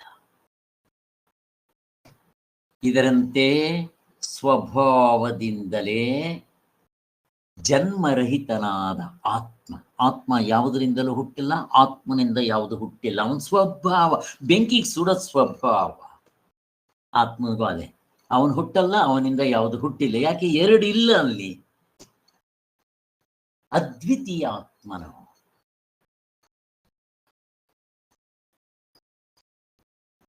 ಅಷ್ಟೇ. ತಪ್ಪಾಗಿ ತಿಳ್ಕೊಂಡಿದ್ದೀನಿ ನಾನು ಈ ಶರೀರ ಅಂತ. ತಪ್ಪಾಗಿ ನೀನು ತಿಳ್ಕೊಂಡ್ಬಿಟ್ರೆ ಆಗೋಯ್ತೇನೋ. ವಿಚಾರ ಮಾಡಿದಾಗ ನಾನು ಇದಲ್ವೇ ಅಲ್ಲ, ನಾನು ನಿಜವಾಗ್ಲೂ ಅಜ, ಅದ್ವಿತೀಯ ಸ್ವರೂಪನು, ಅಜ ಅಂತ ನಿಶ್ಚಯ ಆಗ್ಬಿಡುತ್ತೆ. ಆದ್ದರಿಂದ ಹುಟ್ಟು ಸಾವುಗಳೆಲ್ಲ ಈ ಮುಷ್ಡಿ ಮೋರೆಯನ್ನ ಯಾರು ಹುಟ್ಸಕ್ಕಾಗಲ್ಲ. ನಿಮ್ ಕರ್ಮ ಥಿಯರಿನೂ ಇಲ್ಲ, ಎಲ್ಲ ಬರೀ ಇಷ್ಟೇ. ಏನು ಬೇಡ, ನಿದ್ದೆಗೆ ಹೋಗ್ಬೇಡ್ರಿ, ಕನಸ್ಕು ಹೋದ್ರೆ ಸಾಕು. ಅಲ್ಲಿ ಬೇರೆ ಅಪ್ಪ ಅಮ್ಮ, ಬೇರೆ ಹೆಂಡತಿ ಮಕ್ಕಳು. ಹೇಗಿದೆ? ಹೆಂಗೆ ಎಷ್ಟೆಚ್ಚು ಕಡಿಮೆ ಆಗ್ತಾ ಇದೆ. ನಿದ್ದೆಗೆ ಹೋದ್ರೆ ಅಂತೂ ಯಾರ್ಯಾರ್ದು ಅಡ್ರೆಸ್ ಇಲ್ಲ. ಅಪ್ಪ ಅಮ್ಮ, ಕಾರ್ಯ, ಈ ಸಂಚಿತ ಕರ್ಮ, ಆಗಾಮಿ ಕರ್ಮ ಯಾವ್ದಾದ್ರು ಹೇಳ್ರಿ ನೋಡ, ಬರ್ಲಿ ನಿಮ್ ಜೊತೆ ನೋಡೋಣ. ನಿಜವಾಗ್ಲಿ ಇಲ್ಲ, ಹುಸಿ ತೋರಿಕೆ. ಅದನ್ನೇನ್ರಿ ನೀವು ಇಟ್ಕೊಂತೀರ ಅಂತ ಹೇಳ್ಬಿಡ್ತಾ ಇದೆ. ಕಡೆ 5 ನಿಮಿಷ ಒಂದು ಕ್ವಶನ್ಗೆ ಒಂದು ಅವಕಾಶ ಮಾಡ್ಕೊಡಿ ಸರ್. ಧಾರಾಳವಾಗಿ. ಲಾಸ್ಟ್ 5 ಮಿನಿಟ್ಸ್ ಹಿಂಗ್ ಬರ್ಬೇಕು, ಕ್ವಶನ್ಸ್ ಬರ್ಬೇಕು, ಕೇಳ್ಬೇಕು ಕ್ವಶನ್ಸ್. ಸೊ ಮುಗಿದೋಯ್ತು ಅಲ್ಲಿಗೆ. ಈ ಜೀವಪ್ಪ ಹುಟ್ಟಿದ್ದಾನೆ. ಆಧ್ಯಾತ್ಮಿಕ, ಆದಿ ಭೌತಿಕ, ಆದಿ ದೈವಿಕ ಅವಸ್ಥೆಗಳು ಕ್ವಶನ್ನೇ ಇಲ್ಲ. ಆದ್ದರಿಂದ ಅವಿದ್ಯೆಯಿಂದ ಉಂಟಾಗಿ ವಿದ್ಯೆಯಿಂದ ಕಾಣದಂತಾದದ್ದನ್ನ ಮತ್ತೆ ಹುಟ್ಟಿಸುವ ಕಾರಣ ಯಾವುದಿದ್ದಿತ್ತು? ಮುಗಿದೋಯ್ತು. ಇಲ್ಲಿಗೆ ನಿಲ್ಸಿರೋಣ. ಯಾಕೆ ಅಂತಂದ್ರೆ ಇನ್ನು ಮತ್ತೆ ನೆಕ್ಸ್ಟ್ ಚರ್ಚೆ ಸ್ಟಾರ್ಟ್ ಆಗುತ್ತೆ. ಅಲ್ಲಿಗೆ ನೋಡೋಣ. ಇಲ್ಲಿ ನಿಲ್ಸಿರೋಣ. ಈಗ ಜೈ ಶ್ರೀರಾಮ್.